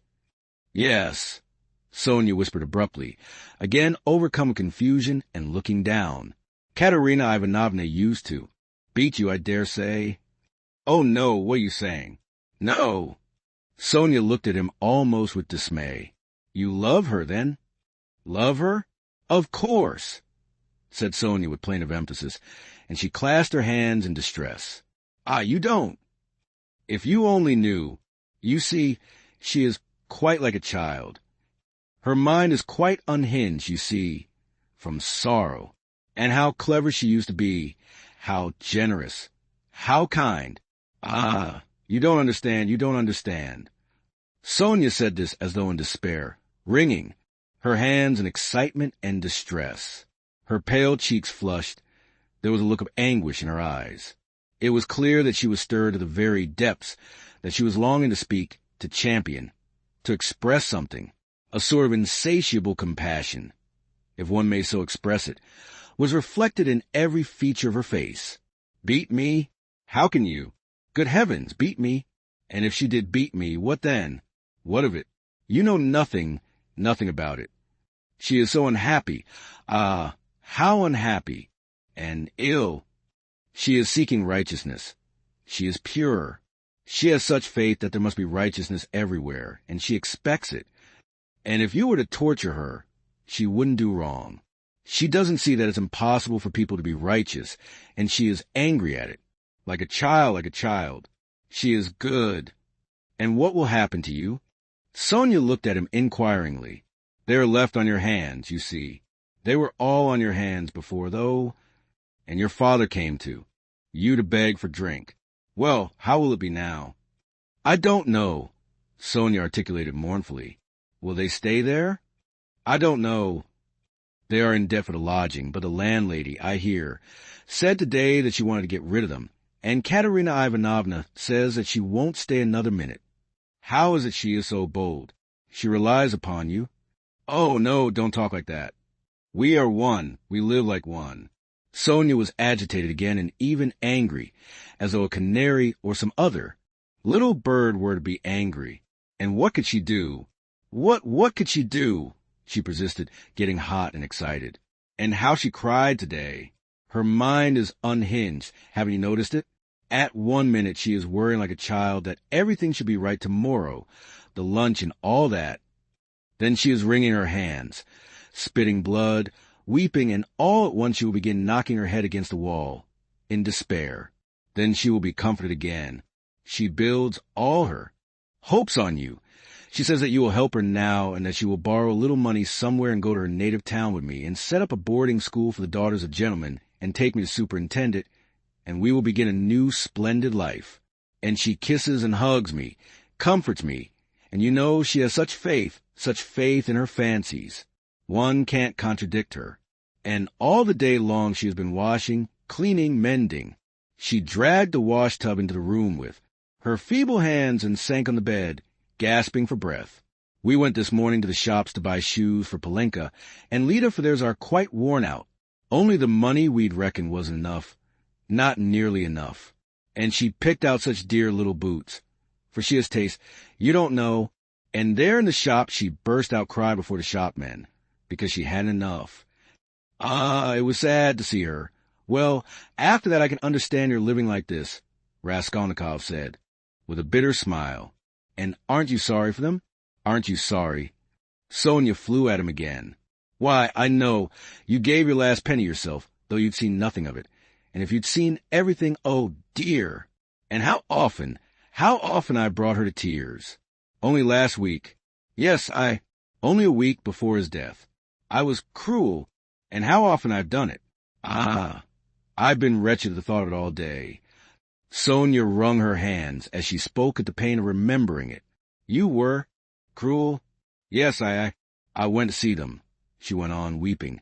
And Father said, read me something. Sonia, my head aches. Read to me. Here's a book.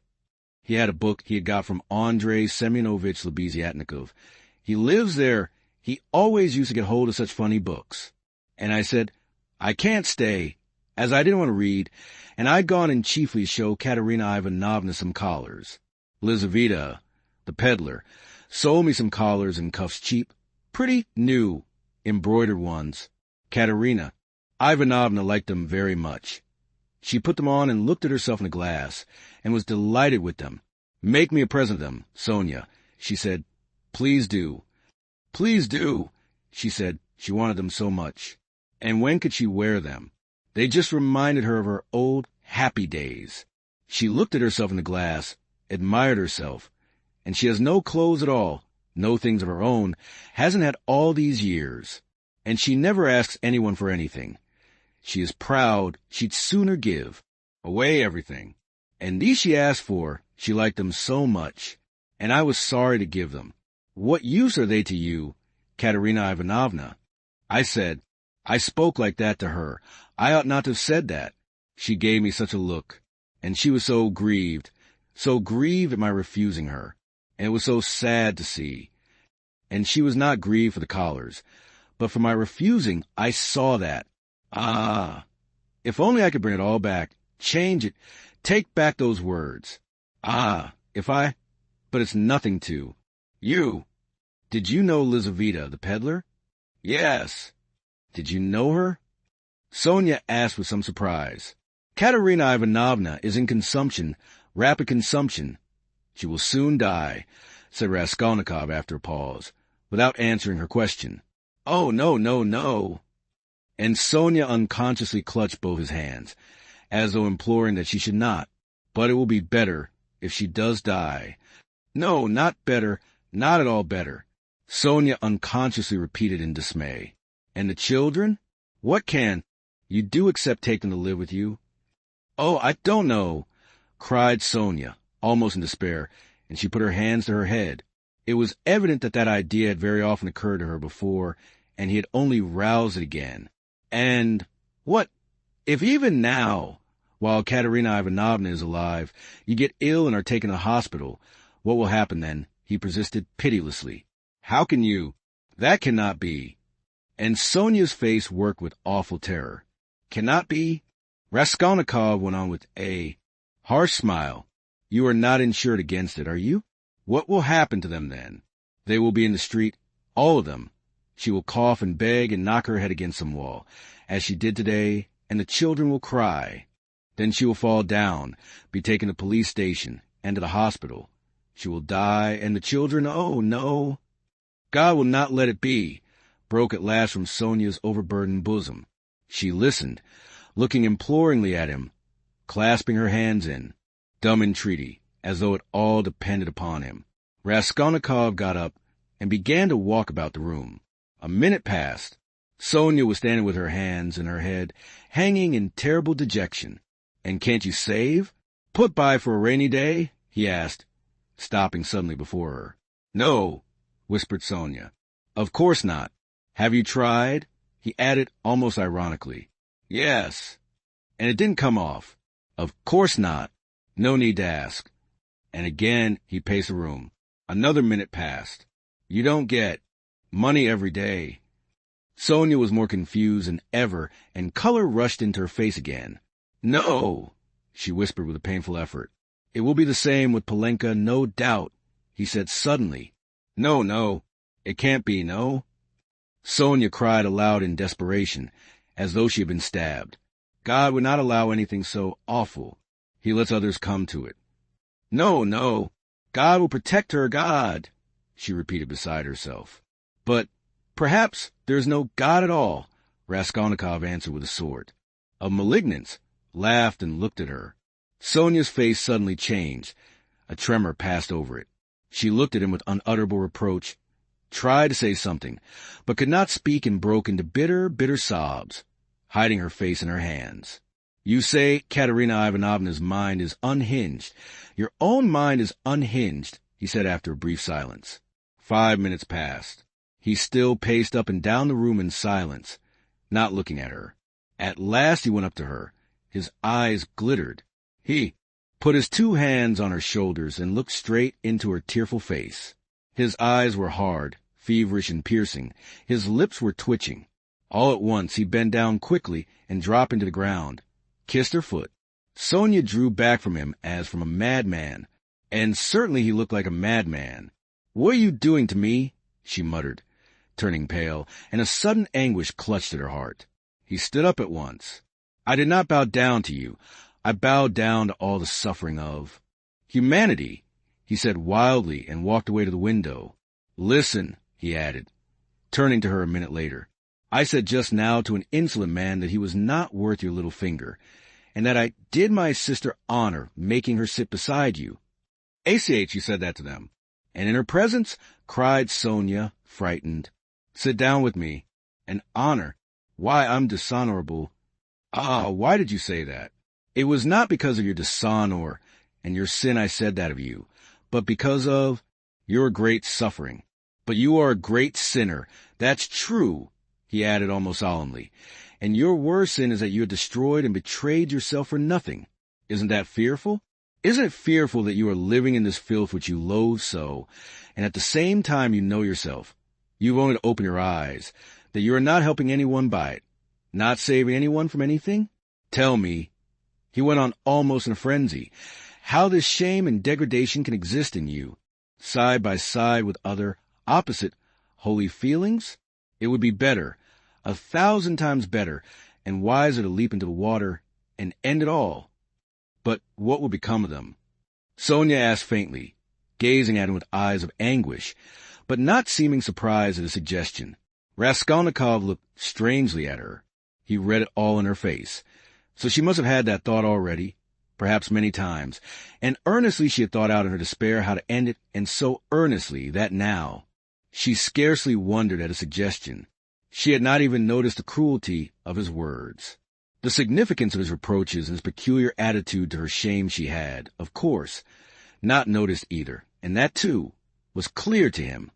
But he saw how monstrously the thought of her disgraceful, shameful position was torturing her and had long tortured her. What, he thought, could hitherto have hindered her from putting an end to it? Only then he realized what those poor little orphan children and that pitiful half-crazy Katerina Ivanovna, knocking her head against the wall in her consumption, meant for Sonia. But nevertheless, it was clear to him again that with her character and the amount of education she had after all received, she could not in any case remain so.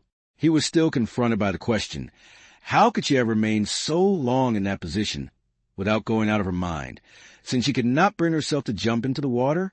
Of course he knew that Sonia's position was an exceptional case, though unhappily not unique and not infrequent, indeed. But that very exceptionalness, her tinge of education, her previous life might, one would have thought, have killed her at the first step on that revolting path. What held her up? Surely not depravity. All that infamy had obviously only touched her mechanically. Not one drop of real depravity had penetrated to her heart. He saw that. He saw through her as she stood before him. There are 3 ways before her, he thought.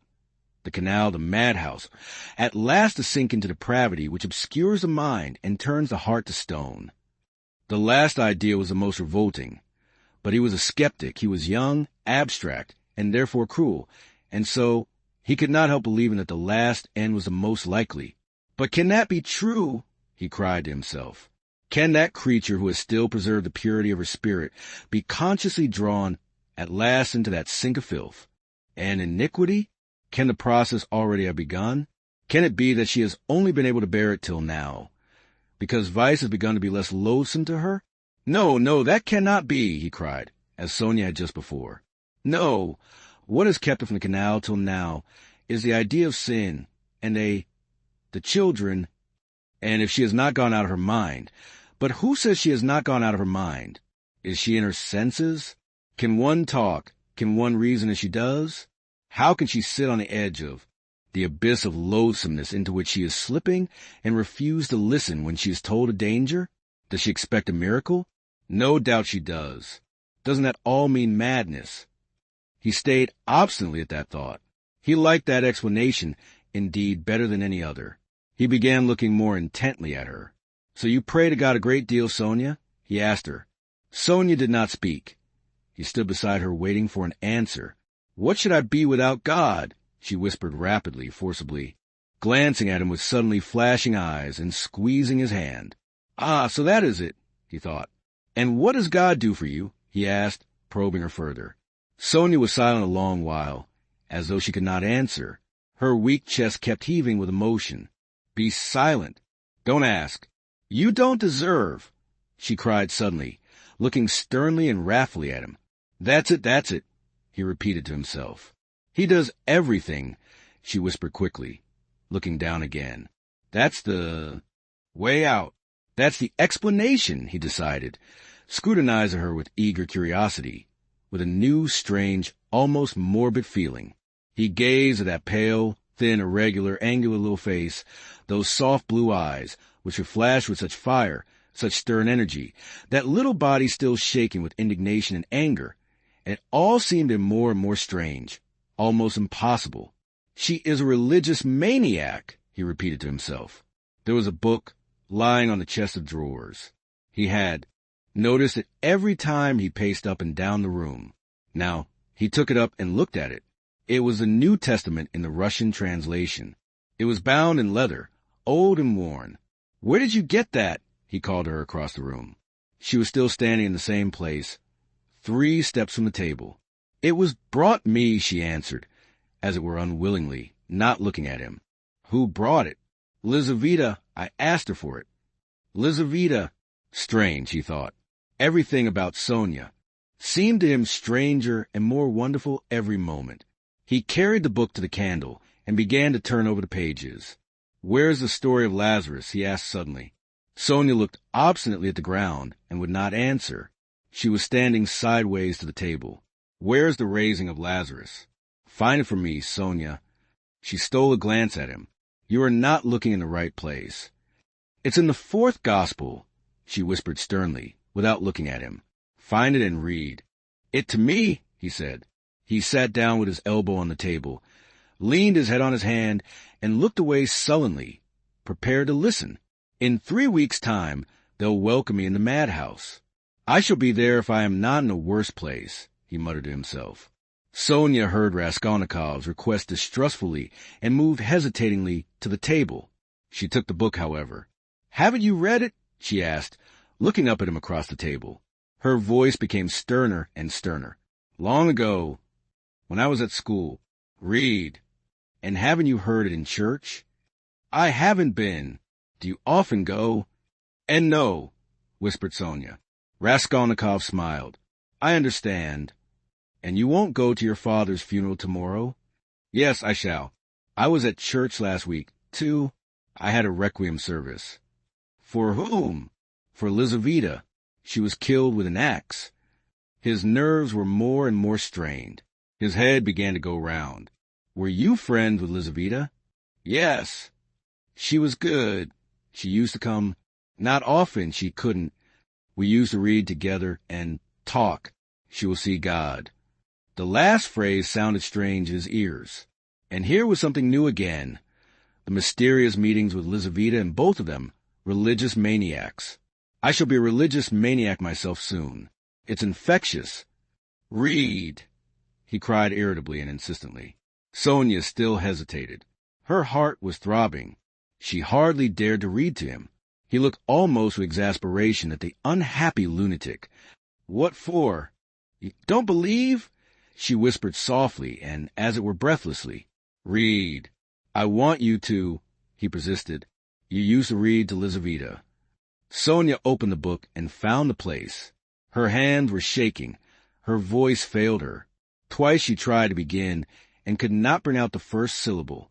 Now a certain man was sick named Lazarus of Bethany. She forced herself at last to read, but at the third word her voice broke like an overstrained string.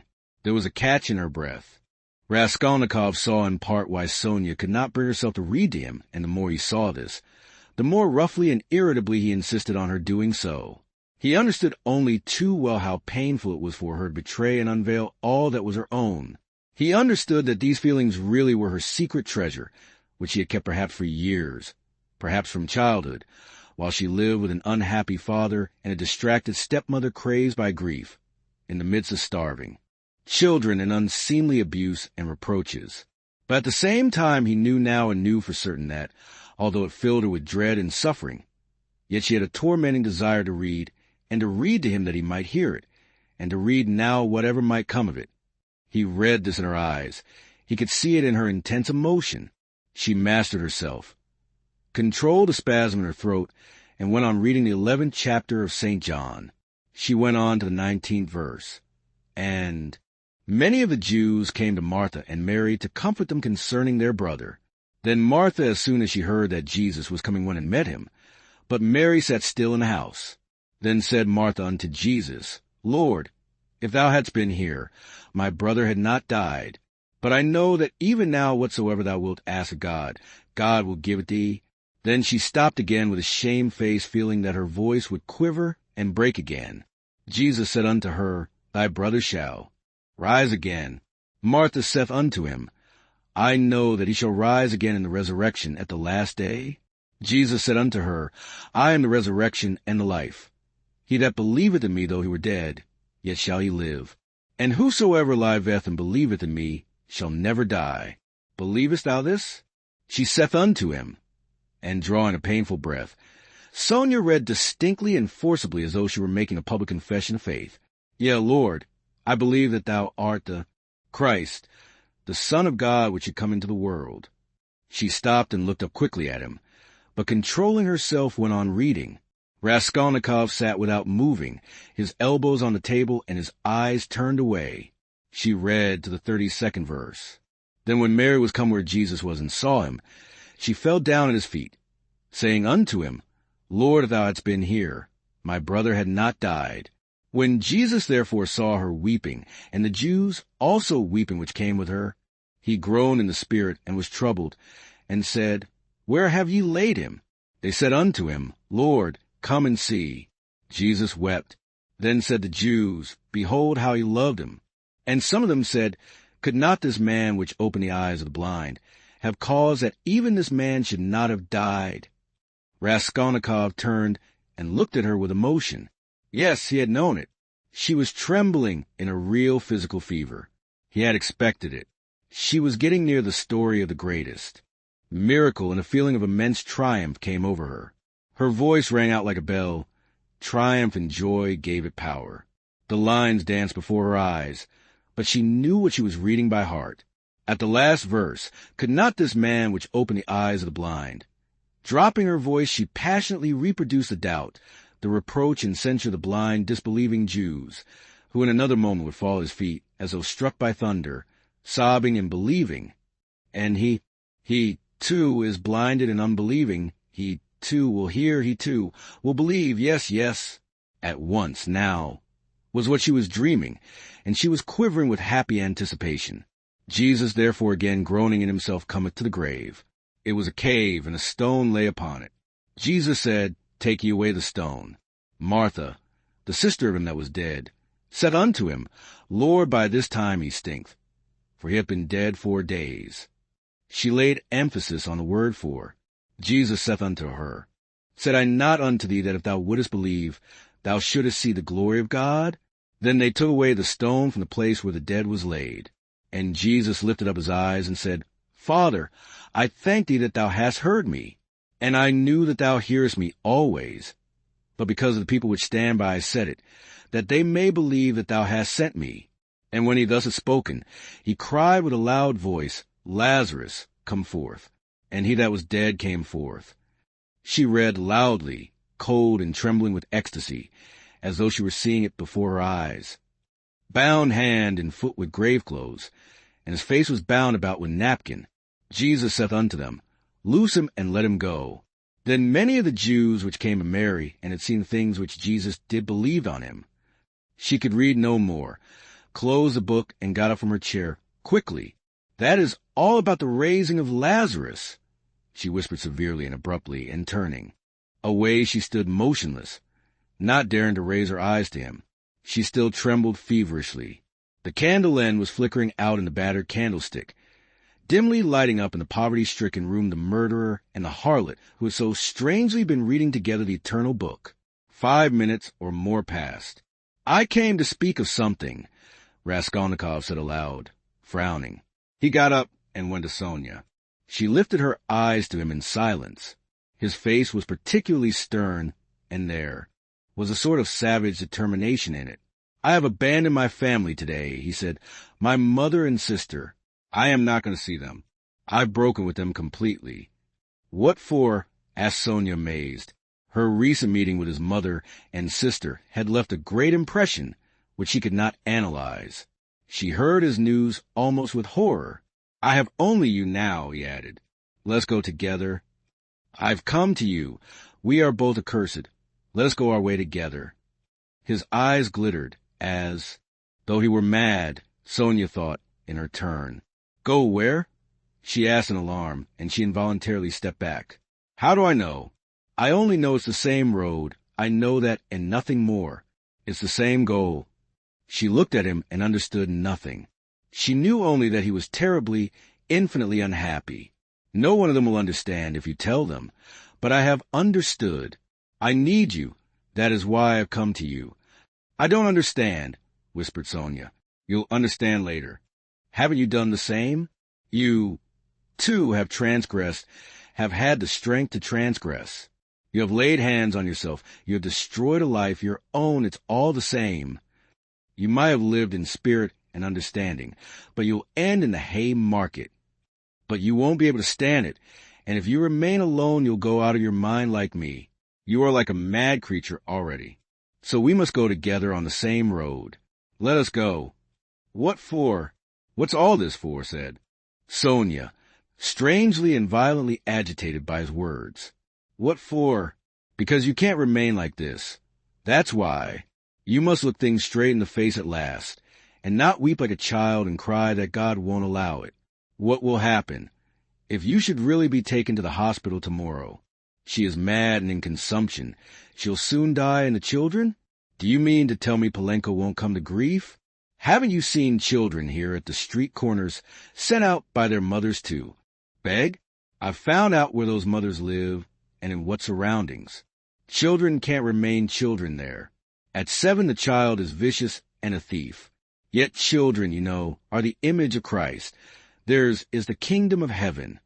He bade us honor and love them. They are the humanity of the future. What's to be done? What's to be done? Repeated Sonia, weeping hysterically and wringing her hands. What's to be done? Break what must be broken, once for all. That's all, and take the suffering on oneself. What? You don't understand. You'll understand later. Freedom and power, and above all, power, over all trembling creation, and all the ant-heap. That's the goal. Remember that. That's my farewell message. Perhaps it's the last time I shall speak to you. If I don't come tomorrow, you'll hear of it all, and then remember these words. And someday later on, in years to come, you'll understand perhaps what they meant. If I come tomorrow, I'll tell you who killed Lizaveta. Goodbye. Sonia started with terror. Why?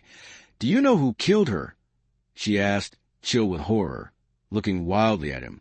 I know and will tell. You, only you? I have chosen you out.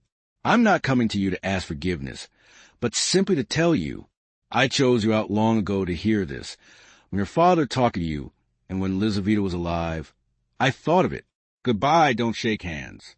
Tomorrow. He went out.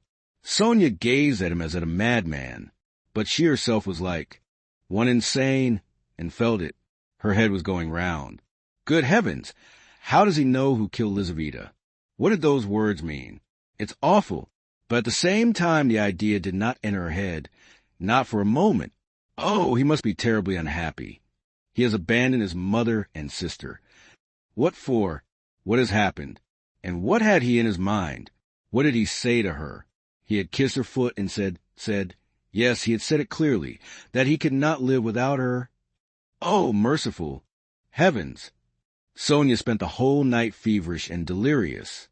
She jumped up from time to time, wept and wrung her hands, then sank again into feverish sleep, and dreamt of Polenka, Katerina Ivanovna, and Lizaveta, of reading the gospel in him with pale face, with burning eyes, kissing her feet, weeping.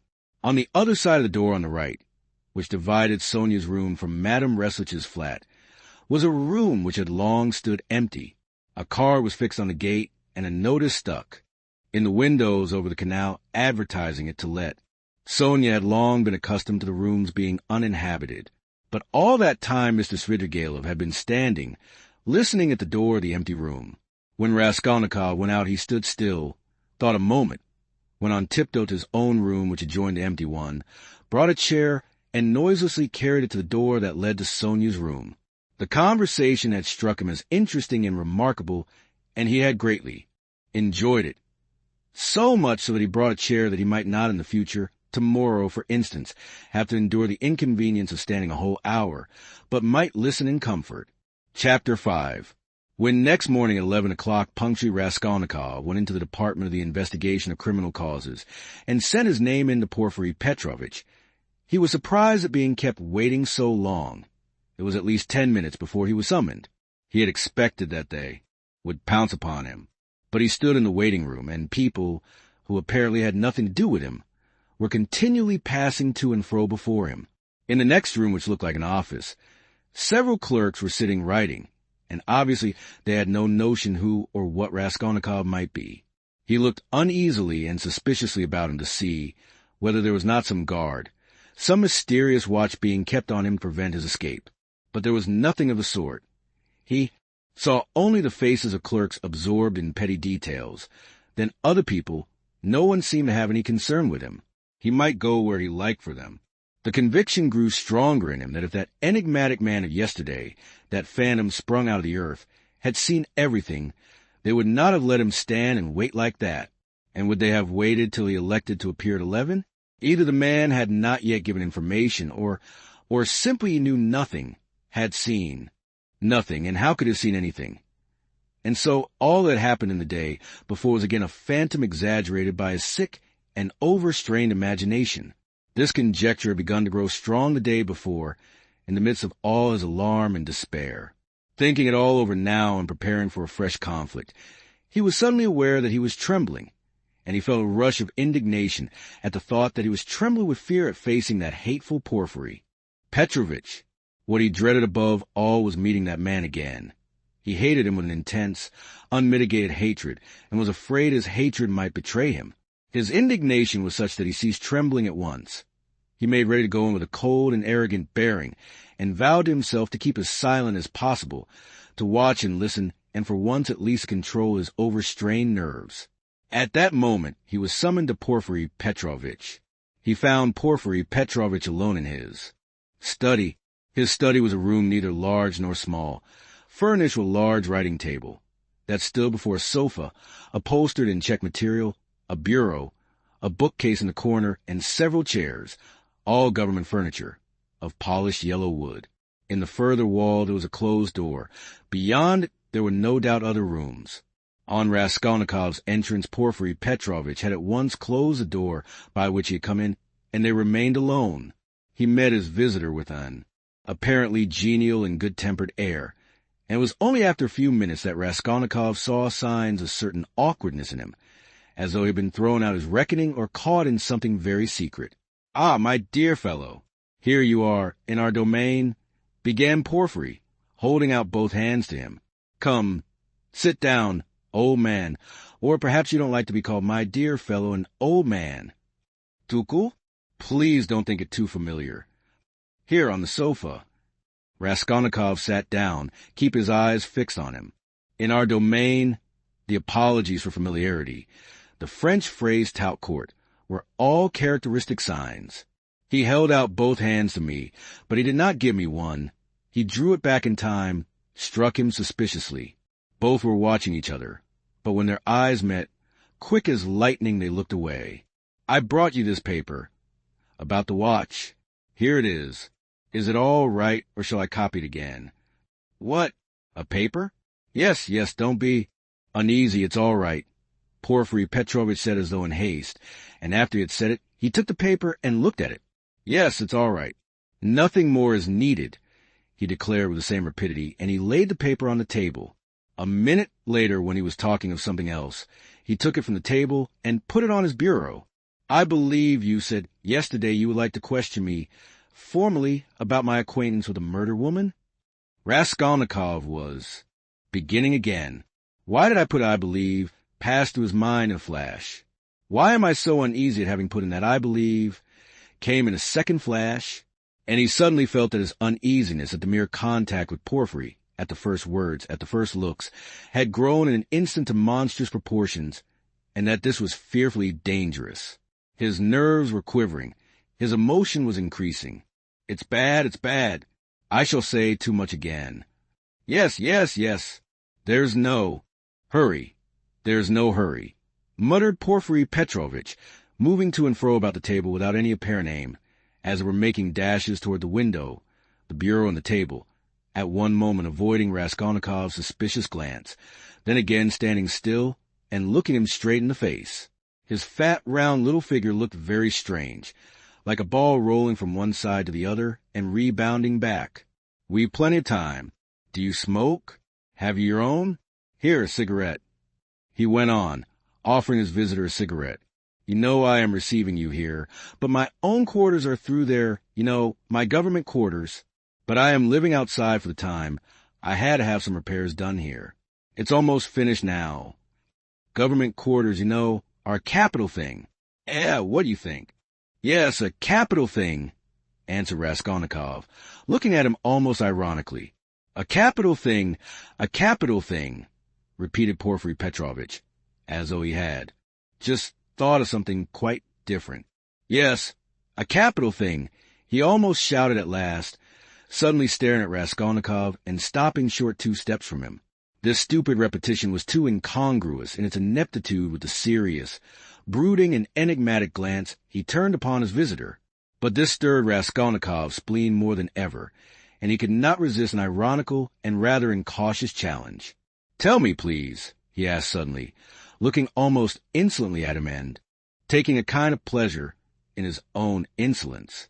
I believe it's a sort of legal rule, a sort of legal tradition, for all investigating lawyers, to begin their attack from afar with a trivial or at least an irrelevant subject, so as to encourage, or rather, to divert the man they are cross-examining, to disarm his caution, and then all at once to give him an unexpected knock-down blow with some fatal question.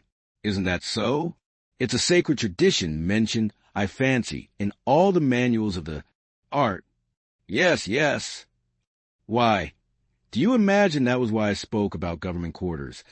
And as he said this, Porfiry Petrovitch screwed up his eyes and winked. A good-humored, crafty look passed over his face. The wrinkles on his forehead were smoothed out, his eyes contracted, his features broadened, and he suddenly went off into a nervous, prolonged laugh, shaking all over and looking Raskolnikov straight in the face. The latter forced himself to laugh, too, but when Porfiry, seeing that he was laughing, broke into such a guffaw that he turned almost crimson, Raskolnikov's repulsion overcame all precaution. He left off laughing, scowled and stared with hatred at Porfiry, keeping his eyes fixed on him while his intentionally prolonged laughter lasted.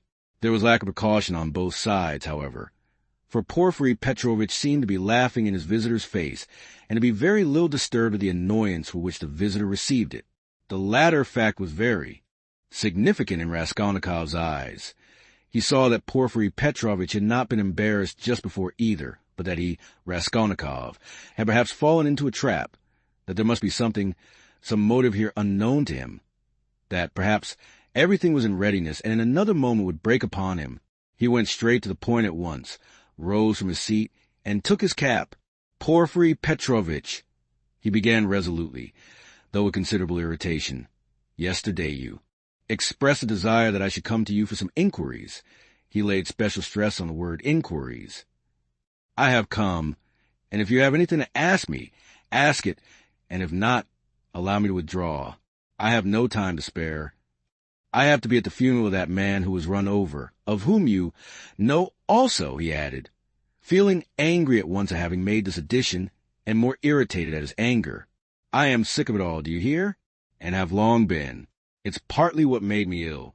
In short, he shouted, feeling that the phrase about his illness was still more out of place. In short, kindly examine me or let me go, at once. And if you must examine me, do so in the proper form. I will not allow you to do so otherwise. And so meanwhile, goodbye, as we have evidently nothing to keep us now. Good heavens! What do you mean? What shall I question you about? Cackled Porfiry Petrovitch with a change of tone, instantly leaving off laughing. Please don't disturb yourself, he began fidgeting from place to place, and fussily making Raskolnikov sit down. There's no hurry, it's all nonsense. Oh, no, I'm very glad you've come to see me at last. I look upon you simply as a visitor. And as for my confounded laughter, please excuse it, Rodion Romanovitch. Rodion Romanovitch? That is your name? It's my nerves. You tickle me so with your witty observation.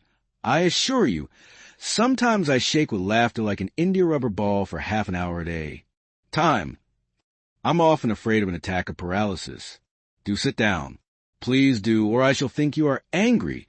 Raskolnikov did not speak. He listened, watching him, still frowning angrily. He did sit down, but still held his cap. I must tell you one thing about myself, my dear Rodion Romanovitch. Porfiry Petrovitch continued, moving about the room and again avoiding his visitor's eyes.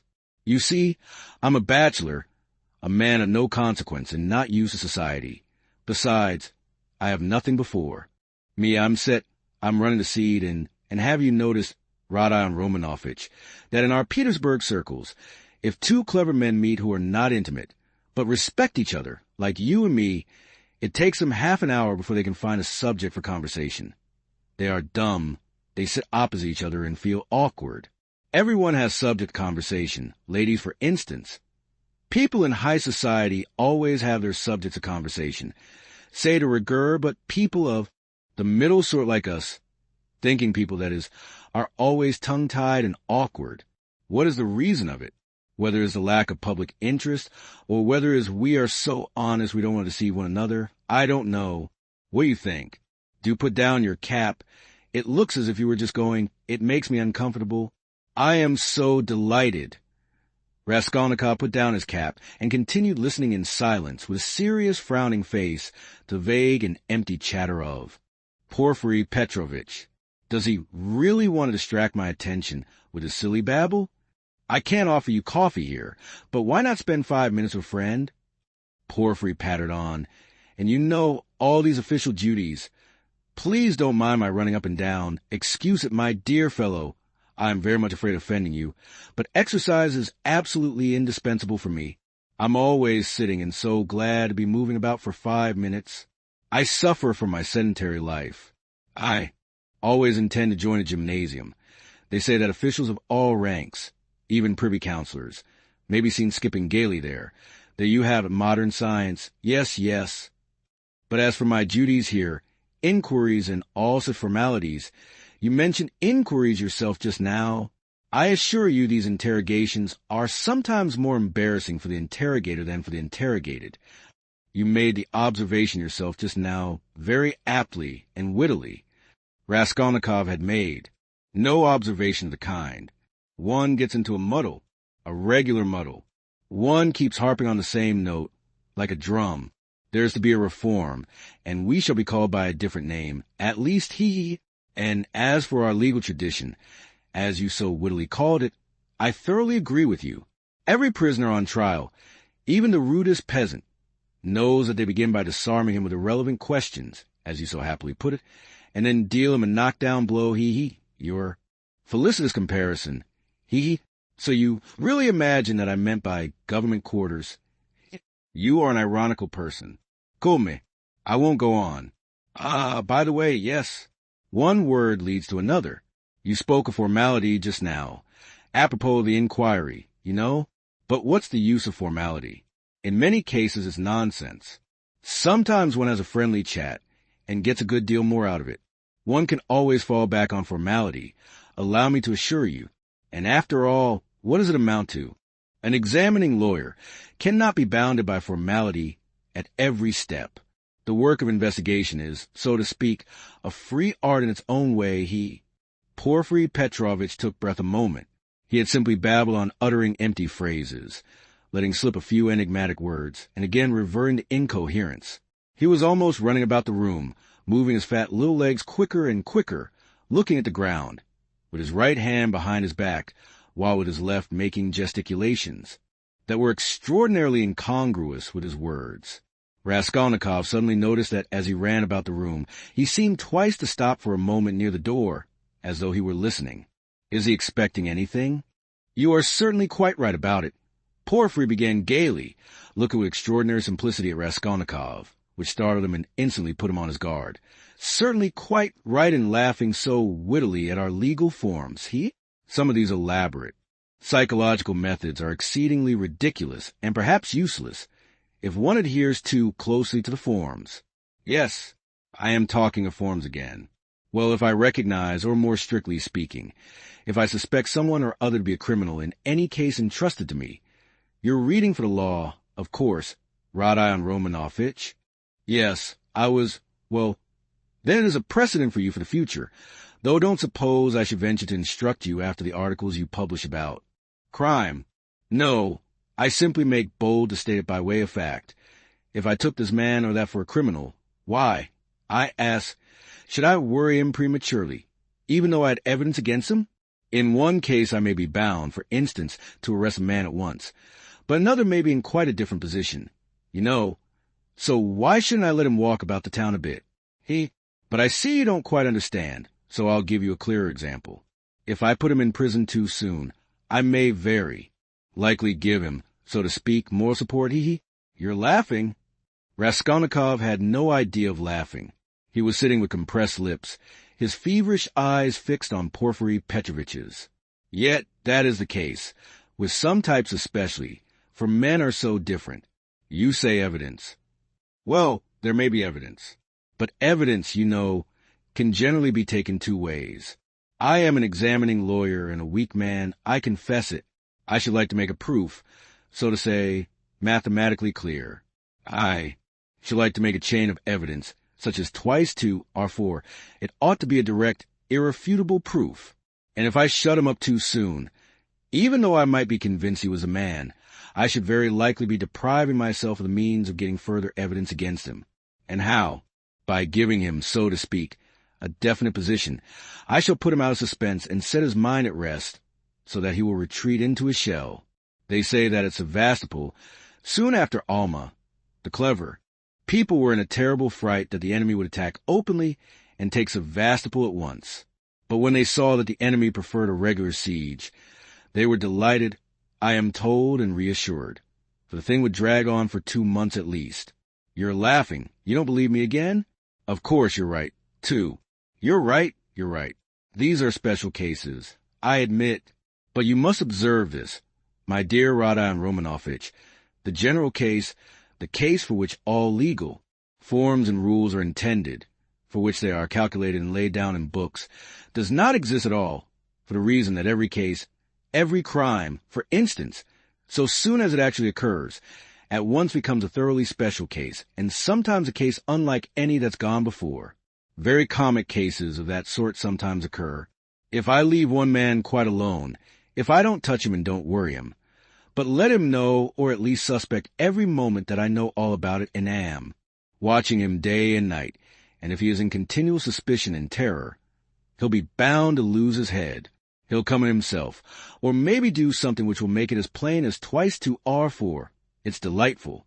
It may be so with a simple peasant, but with one of our sort, an intelligent man cultivated on a certain side, it's a dead certainty. For, my dear fellow, it's a very important matter to know on what side a man is cultivated. And then there are nerves, you have overlooked them. Why, they're all sick, nervous, and irritable. And then how they all suffer from spleen. That I assure you is a regular gold mine for us. And it's no anxiety to me, his running about the town free. Let him walk about for a bit. I know well enough that I've caught him, and that he won't escape me. Where could he escape to? He? Abroad, perhaps? A Pole will escape abroad. But not here, especially as I am watching and have taken measures. Will he escape into the depths of the country, perhaps? But peasants live there, real rude Russian peasants. A modern cultivated man would prefer prison to living with such strangers as our peasants. But that's all nonsense and on the surface. It's not merely that he has nowhere to run to. He is psychologically unable to escape me. What an expression. Through a law of nature, he can't escape me if he had anywhere to go. Have you seen a butterfly round a candle? That's how he will keep circling. And circling round me. Freedom will lose its attractions. He'll begin to brood. He'll weave a tangle round himself. He'll worry himself to death. What's more, he'll provide me with a mathematical proof. If I only give him long enough interval. And he'll keep circling round me, getting nearer and nearer, and then flop. He'll fly straight into my mouth, and I'll swallow him, and that will be very amusing. You don't believe me? Raskolnikov made no reply. He sat pale and motionless, still gazing with the same intensity into Porfiry's face. It's a lesson, he thought, turning cold. This is beyond the cat playing with a mouse, like yesterday. He can't be showing off his power with no motive, prompting me. He is far too clever for that. He must have another object. What is it? It's all nonsense, my friend. You are pretending to scare me. You've no proofs, and the man I saw had no real existence. You simply want to make me lose my head, to work me up beforehand, and so to crush me. But you are wrong. You won't do it. But why give me such a hint? Is he reckoning on my shattered nerves? No, my friend, you are wrong. You won't do it even though you have some trap for me. Let's see what you have in store for me. And he braced himself to face a terrible and unknown ordeal. At times he longed to fall on Porfiry and strangle him. This anger was what he dreaded from the beginning. He felt that his parched lips were flecked with foam. His heart was throbbing. But he was still determined not to speak till the right moment. He realized that this was the best policy in his position, because instead of saying too much he would be irritating his enemy by his silence, and provoking him into speaking too freely. Anyhow, this was what he hoped for. No, I see you don't believe me. You think I am playing a harmless joke on you. Porfiry began again, getting more and more lively, chuckling at every instant and again pacing round the room. And, to be sure you're right, God has given me a figure that can awaken none but comic ideas in other people, a buffoon. But let me tell you, and I repeat it, excuse an old man, my dear Radon Romanovitch. You are a man still young, so say, in your first youth, and so you put intellect above everything, like all young people. Playful wit and abstract arguments fascinate you, and that's for all the world like the old Austrian Hofkriegsrath. As far as I can judge of military matters, that is, on paper they'd beaten Napoleon and taken him prisoner, and there in their study they worked it all out in the cleverest fashion. But look you, General Mack surrendered with all his army.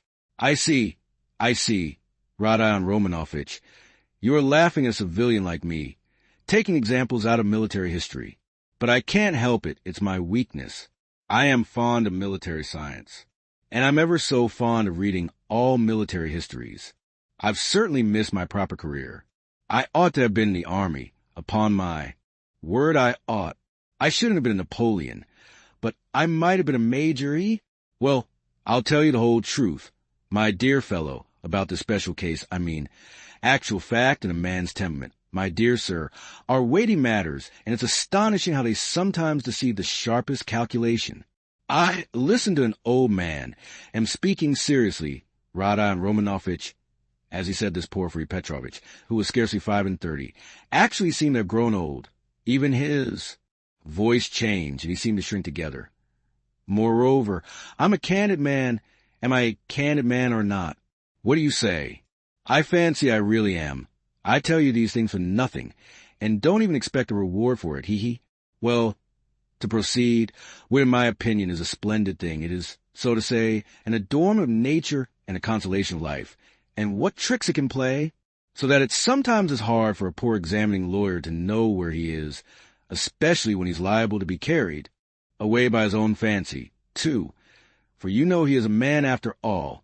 But the poor fellow is saved by the criminal's temperament. Worse luck for him. But young people carried away by their own wit don't think of that when they overstep all obstacles. As you wittily and cleverly expressed it yesterday, he will lie. That is, the man who is a special case, the incognito, and he will lie, well, in the cleverest fashion. You might think he would triumph and enjoy the fruits of his wit, but at the most flagrant moment he will faint. Of course, there may be illness in the stuffy room as well, but anyway, he's given us the idea. He lied incomparably, but he didn't reckon on his temperament. That's what betrays him. Another time he will be carried away by his playful wit into making fun of the man who suspects him. He will turn pale as it were on purpose to mislead, but his paleness will be too natural, too much like the real thing. Again, he has given us an idea.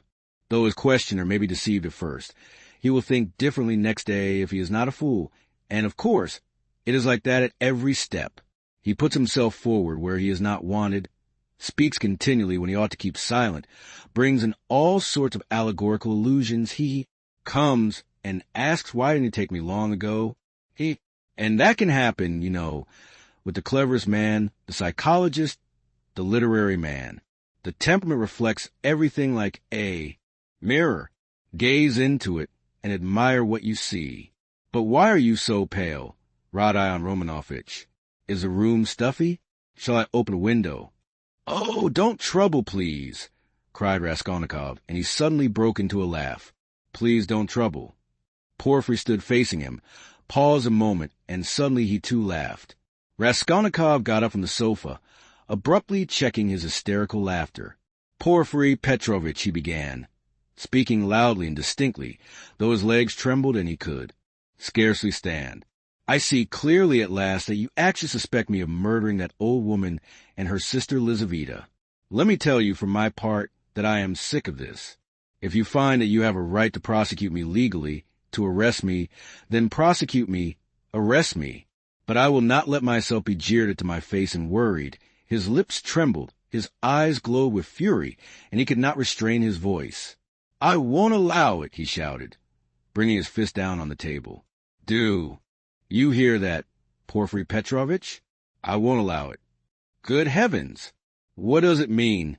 Cried Porfiry Petrovitch, apparently quite frightened. Rodion Romanovitch, my dear fellow, what is the matter with you? I won't allow it, Raskolnikov shouted again. Hush, my dear man. They'll hear and come in. Just think, what could we say to them? Porfiry Petrovitch whispered in horror, bringing his face close to Raskolnikov's. I won't allow it. I won't allow it, Raskolnikov repeated mechanically, but he too spoke in a sudden whisper. Porfiry turned quickly and ran to open the window. Some fresh air, and you must have some water, my dear fellow. You're ill. And he was running to the door to call for some, when he found a decanter of water in the corner. Come, drink a little, he whispered, rushing up to him with the decanter. It will be sure to do you good. Porfiry Petrovitch's alarm and sympathy were so natural that Raskolnikov was silent and began looking at him with wild curiosity. He did not take the water, however. Rodion Romanovitch, my dear fellow, you'll drive yourself out of your mind. I assure you, have some water. Do drink a little. He forced him to take the glass. Raskolnikov raised it mechanically to his lips, but set on the table again with disgust. Yes, you've had a little attack. You'll bring back your illness again, my dear fellow. Porfiry Petrovitch cackled with friendly sympathy, though he still looked rather disconcerted. Good heavens, you must take more care of yourself. Dmitri Prokofitch was here. Came to see me yesterday. I know, I've a nasty, ironical temper, but what they made of it. Good heavens. He came yesterday after you'd been. We dined and he talked away, and I could only throw up my hands in despair. Did he come from you? But do sit down, for mercy's sake. Sit down. No, not from me. But I knew he went to you and why he went, Raskolnikov answered sharply. You knew? I knew. What? Of it? Why, this, Rodion Romanovitch, that I know more than that about you. I know about everything. I know how you went take a flat at night when it was dark, and how you rang the bell and asked about the blood, so that the workman and the porter did not know what to make of it. Yes, I understand your state of mind at that time, but you'll drive yourself mad like that. Upon my word, you'll lose your head. You're full of generous indignation at the wrongs you've received, first from destiny, and then from the police officers. And so you rush from one thing to another to force him to speak out and make an end of it all, because you're sick of all the suspicion and foolishness. That's so, isn't it? I have guessed how you feel, haven't I? Only in that way you'll lose your head, and Razumihin's too. He's too good a man for such a position. You must know that. You are ill and he is good, and your illness is infectious for him. I'll tell you about it when you are more yourself. But do sit down for goodness sake. Please rest. You look shocking. Do sit down. Raskolnikov sat down. He no longer shivered. He was hot all over. In amazement, he listened with strained attention to Porfiry Petrovitch, who still seemed frightened as he looked after him with friendly solicitude. But he did not believe a word he said, though he felt a strange inclination to believe. Porfiry's unexpected words about the flat had utterly overwhelmed him.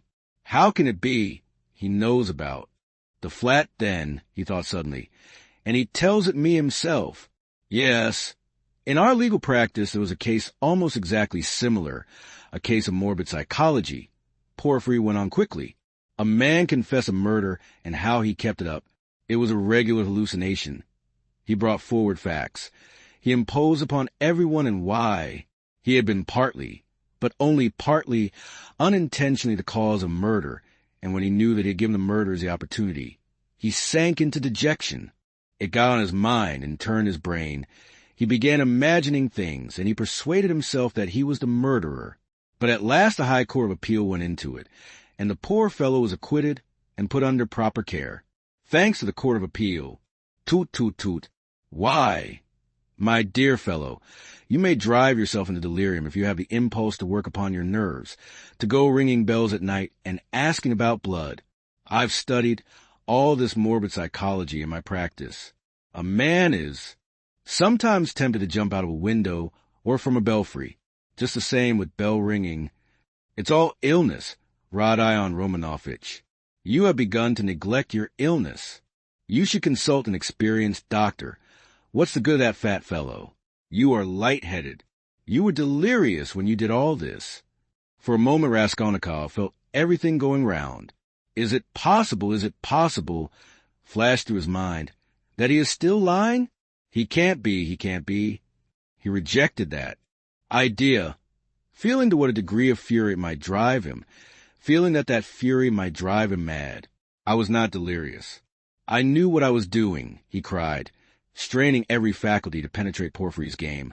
I was quite myself, do you hear? Yes, I hear and understand. You said yesterday you were not delirious. You were particularly emphatic about it. I understand all you can tell me. ACH. Listen, Rodion Romanovitch, my dear fellow, if you were actually a criminal, or were somehow mixed up in this damnable business, would you insist that you were not delirious, but in full possession of your faculties? And so emphatically and persistently? Would it be possible? Quite impossible, to my thinking. If you had anything on your conscience, you certainly ought to insist that you were delirious. That's so, isn't it? There was a note of slyness in this inquiry. Raskolnikov drew back on the sofa as Porfiry bent over him and stared in silent perplexity at him. Another thing about Razumihin. You certainly ought to have said that he came of his own accord, to have concealed your part in it. But you don't conceal it. You lay stress on his coming at your instigation. Raskolnikov had not done so. A chill went down his back. You keep telling lies, he said slowly and weakly, twisting his lips into a sickly smile. You are trying again to show that you know all my game, that you know all I shall say beforehand, he said, conscious himself that he was not weighing his words as he ought. You want to frighten me, or you are simply laughing at me. He still stared at him as he said this, and again there was a light of intense hatred in his eyes. You keep lying, he said. You know perfectly well that the best policy for a criminal is to tell the truth as nearly as possible, to conceal as little as possible. I don't believe you. What a wily person you are. Porfiry tittered. There's no catching you. You've a perfect monomania. So you don't believe me? But still you do believe me. You believe a quarter. I'll soon make you believe the whole, because I have a sincere liking for you and genuinely wish you good. Raskolnikov's lips trembled. Yes, I do, went on Porfiry, touching Raskolnikov's arm genially. You must take care of your illness. Besides, your mother and sister are here now. You must think of them. You must soothe and comfort them, and you do nothing but frighten them. What has that to do with you? How do you know it? What concern is it of yours?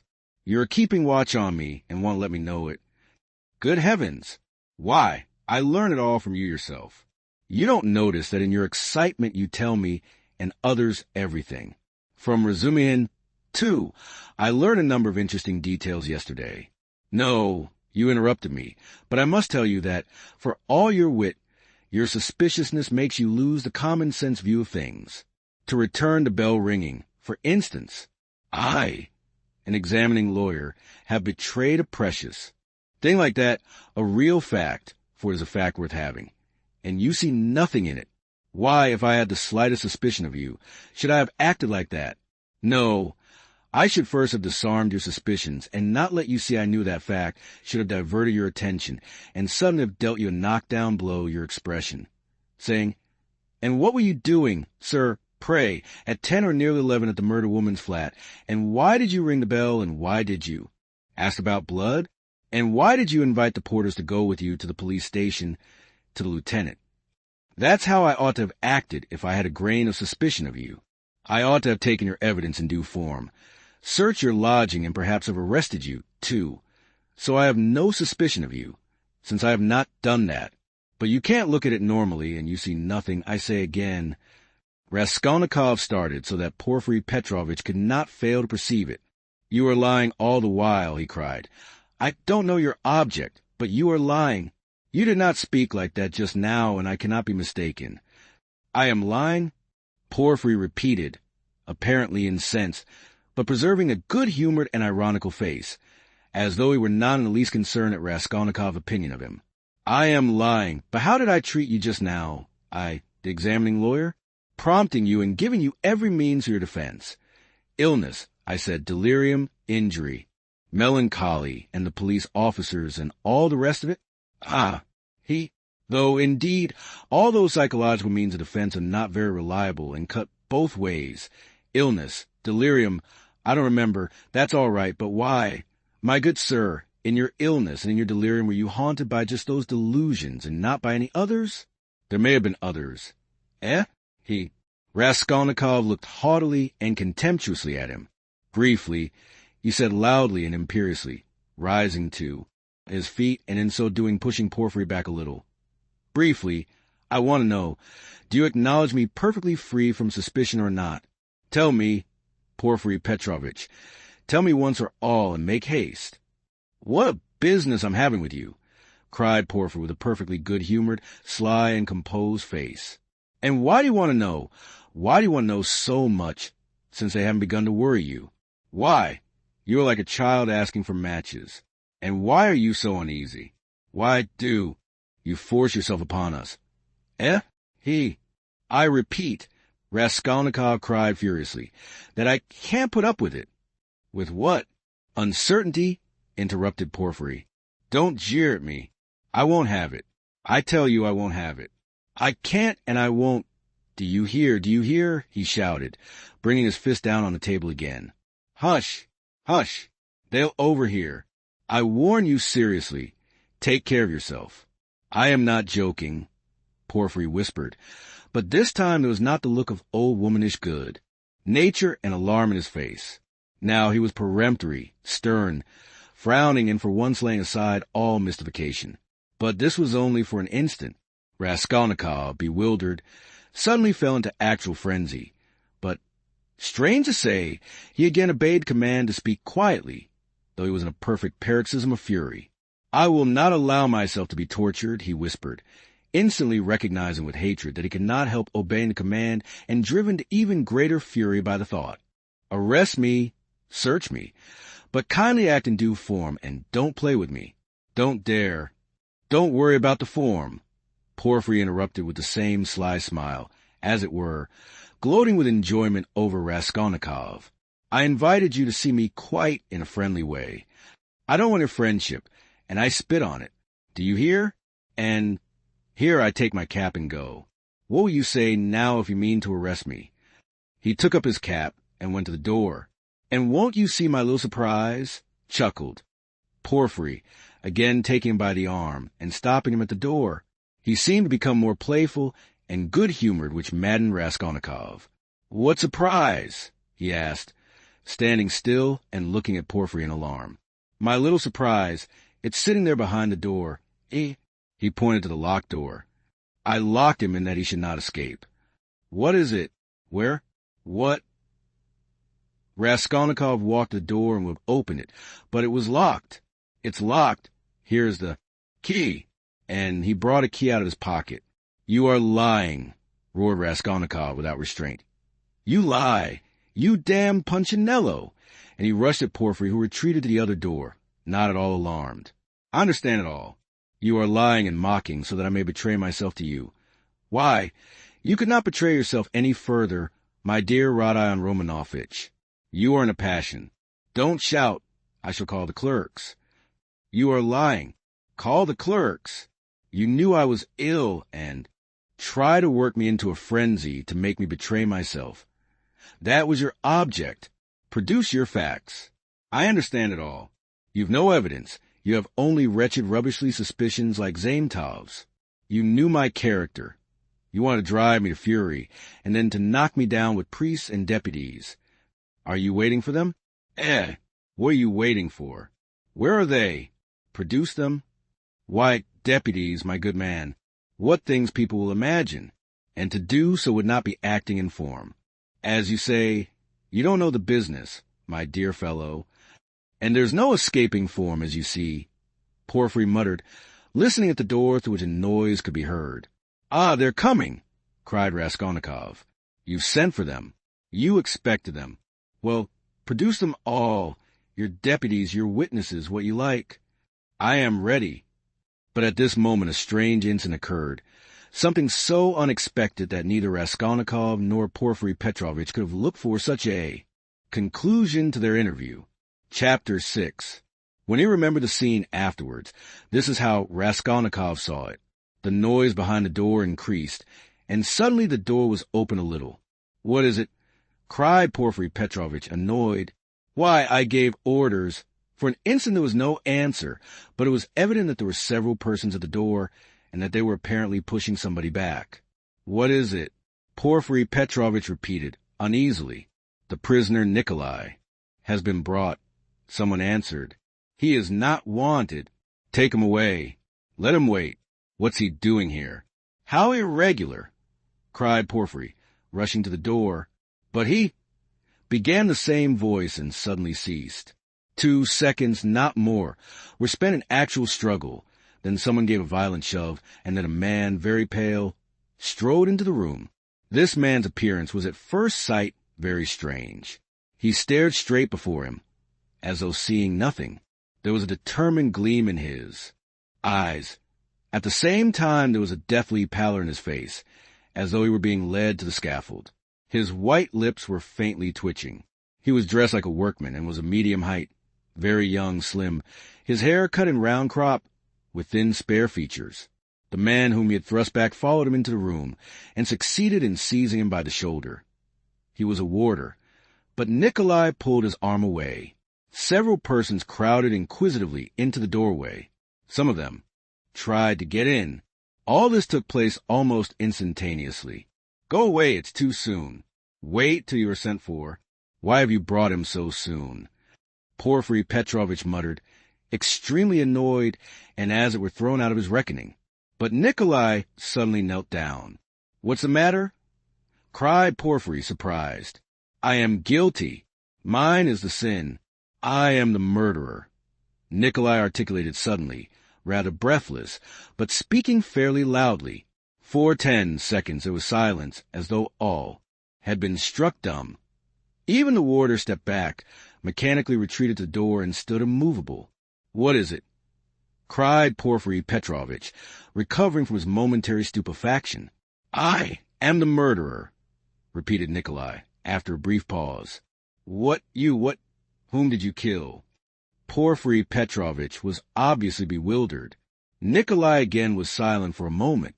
"Alyona Ivanovna and her sister Lizaveta Ivanovna I killed with an axe. Darkness came over me," he added, suddenly, and was again silent. He still remained on his knees. Porfiry Petrovitch stood for some moments as though meditating, but suddenly roused himself and waved back the uninvited spectators. They instantly vanished and closed the door.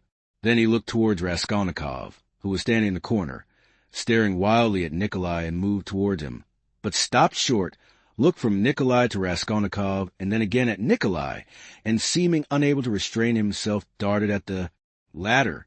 "You're in too great a hurry," he shouted at him, almost angrily. "I didn't ask you what came over you. Speak, did you kill them?" "I am the murderer." "I want to give evidence," Nikolai pronounced. "Ase, what did you kill them with?" "An axe." "I had it ready."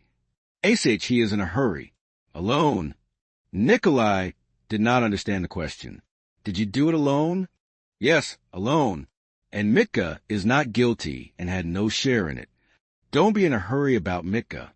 ACH, how was it you ran? Downstairs like that at the time? The porters met you both." "It was to put them off the scent."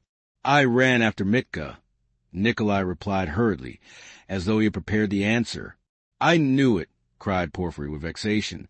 "It's not his own tale he is telling," he muttered as though to himself, and suddenly his eyes rested on Raskolnikov again. He was apparently so taken up with Nikolai that for a moment he had forgotten Raskolnikov. He was a little taken aback. "My dear Rodion Romanovitch." "Excuse me," he flew up to him. "This won't do. I'm afraid you must go. It's no good your staying. I will. You see, what surprise. Goodbye." And taking him by the arm, he showed him to the door.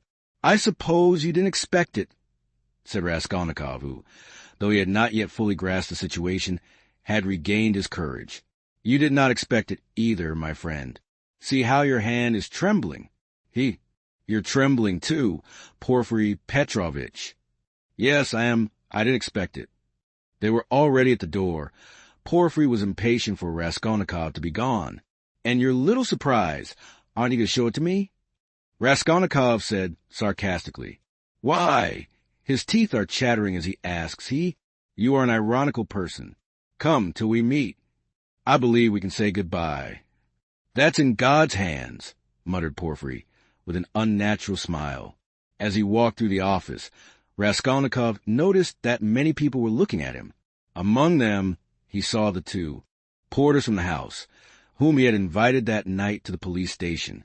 They stood there waiting, but he was no sooner on the stairs than he heard the voice of Porfiry Petrovitch behind him. Turning round, he saw the latter running after him, out of breath. "One word, Rodion Romanovitch.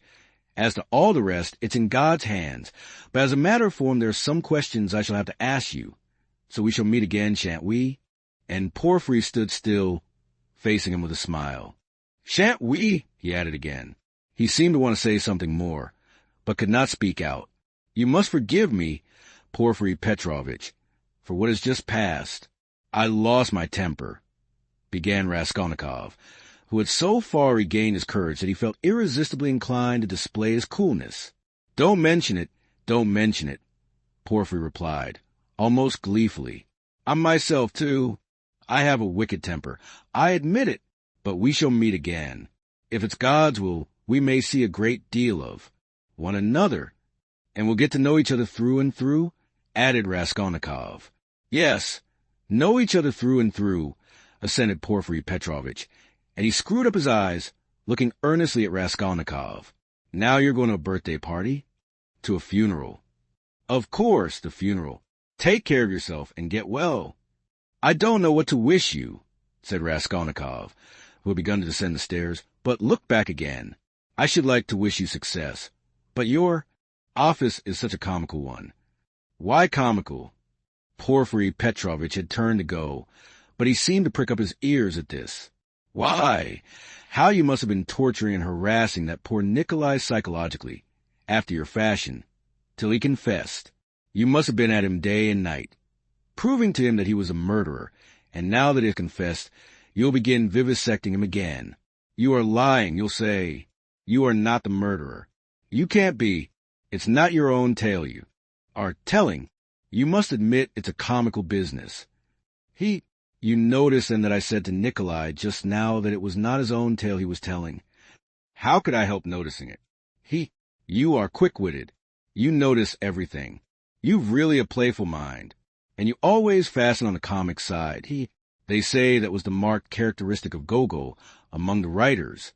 Yes, of Gogol. I shall look forward to meeting you. So shall I. Raskolnikov walked straight home. He was so muddled and bewildered that on getting home, he sat for a quarter of an hour on the sofa, trying to collect his thoughts. He did not attempt to think about Nikolai. He was stupefied. He felt that his confession was something inexplicable, amazing, something beyond his understanding. But Nikolai's confession was an actual fact. The consequences of this fact were clear to him at once. Its falsehood could not fail to be discovered, and then they would be after him. Again. Till then, at least, he was free and must do something for himself, for the danger was imminent. But how imminent? His position gradually became clear to him. Remembering, sketchily, the main outlines of his recent scene with Porfiry, he could not help shuddering again with horror. Of course, he did not yet know all Porfiry's aims. He could not see into all his calculations. But he had already partly shown his hand, and no one knew better than Raskolnikov how terrible Porfiry's lead had been for him. A little more, and he might have given himself away completely, circumstantially. Knowing his nervous temperament, and from a first glance seeing through him, Porfiry, though playing a bold game, was bound to win. There's no denying that Raskolnikov had compromised himself seriously, but no fact had come to light as yet. There was nothing positive. But was he taking a true view of the position? Wasn't he mistaken? What had Porfiry been trying to get at? Had he really some surprise prepared for him? And what was it? Had he really been expecting something or not? How would they have parted if it had not been for the unexpected appearance of Nikolai? Porfiry had shown almost all his cards. Of course, he had risked something in showing them, and if he had really had anything up his sleeve, Raskolnikov reflected, he would have shown that, too. What was that surprise? Was it a joke? Had it meant anything? Could it have concealed anything like a fact, a piece of positive evidence? His yesterday's visitor? What had become of him? Where was he today? If Porfiry really had any evidence, it must be connected with him. He sat on the sofa with his elbows on his knees, and his face hidden in his hands. He was still shivering nervously. At last he got up, took his cap, thought a minute, and went to the door. He had a sort of presentiment that for today, at least, he might consider himself out of danger. He had a sudden sense almost of joy. He wanted to make haste to Katerina Ivanovna's. He would be too late for the funeral, of course, but he would be in time for the memorial dinner, and there at once he would see Sonia. He stood still, thought a moment, and a suffering smile came for a moment onto his lips. Today, he repeated to himself. Yes, today, so it must be. But as he was about to open the door, it began opening of itself. He started and moved back. The door opened gently and slowly, and there suddenly appeared a figure, yesterday's visitor from underground. The man stood in the doorway, looked at Raskolnikov without speaking, and took a step forward into the room. He was exactly the same as yesterday. The same figure, the same dress, but there was a great change in his face. He looked dejected and sighed deeply. If he had only put his hand up to his cheek and leaned his head on one side, he would have looked exactly like a peasant woman. "What do you want?" asked Raskolnikov, numb with terror. The man was still silent, but suddenly he bowed down almost to the ground, touching it with his finger. "What is it?" cried Raskolnikov. "I have sinned," the man articulated softly. "How?" "By evil thoughts." They looked at one another. "I was vexed when you came, perhaps in drink, and bade the porters go to the police station. and asked about the blood. I was vexed that they let you go and took you for drunken. I was so vexed that I lost my sleep. And remembering the address, we came here yesterday and asked for you. Who came? Raskolnikov interrupted, instantly beginning to recollect. I did. I've wronged you. Then you come from that house? I was standing at the gate with them. Don't you remember? We have carried on our trade in that house for years past. We cure and prepare hides. We take work home. Most of all, I was vexed. And the whole scene of the day before yesterday in the gateway came clearly before Raskolnikov's mind. He recollected that there had been several people. There besides the porters, women among them. He remembered one voice had suggested taking him straight to the police station. He could not recall the face of the speaker, and even now he did not recognize it, but he remembered that he had turned round and made him some answer. So this was the solution of yesterday's horror.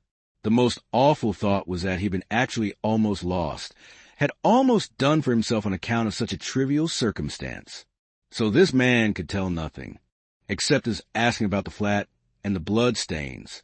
So Porfiry, too, had nothing but that delirium, no facts but the psychology which cuts both ways, nothing positive. So if no more facts come to light, and they must not, then what can they do to him? How can they convict him, even if they arrest him? And Porfiry then had only just heard about the flat, and had not known about it before. Was it you who told Porfiry that I'd been there? He cried, struck by a sudden idea. What Porfiry? The head of the detective department? Yes. The porters did not go there, but I went. Today? I got there 2 minutes before you. And I heard it all, how he worried you. Where? What? When? Why, in the next room. I was sitting there all the time. What? Why? Then you were surprised. But how could it happen? Upon my word. I saw that the porters did not want to do what I said, began the man. For it's too late, said they, and maybe he'll be angry that we did not come at the time. I was vexed, and I lost my sleep, and I began making inquiries. And finding out yesterday where to go, I went today. The first time I went he wasn't there. When I came an hour later, he couldn't see me. I went the third time, and they showed me in. I informed him of everything, just as it happened. And he began skipping about the room and punching himself on the chest. What do you scoundrels mean by it? If I'd known about it, I should have arrested him. Then he ran out, called somebody, and began talking in the corner. Then he turned to me, scolding and questioning me. He scolded me a great deal, and I told him everything, and I told him that you didn't dare to say a word in answer to me yesterday, and that you didn't recognize me. And he fell to running about again, and kept hitting himself on the chest, and getting angry and running about. And when you were announced, he told me to go into the next room. Sit there a bit, he said. Don't move, whatever you may hear. And he set a chair there for me and locked me in. Perhaps, he said, I may call you. And when Nikolai had been brought, he let me out as soon as you were gone. I shall send for you again and question you, he said. And did he question Nikolai while you were there? He got rid of me as he did of you, before he spoke to Nikolai. The man stood still, and again suddenly bowed down, touching the ground with his finger. Forgive me for my evil thoughts and my slander.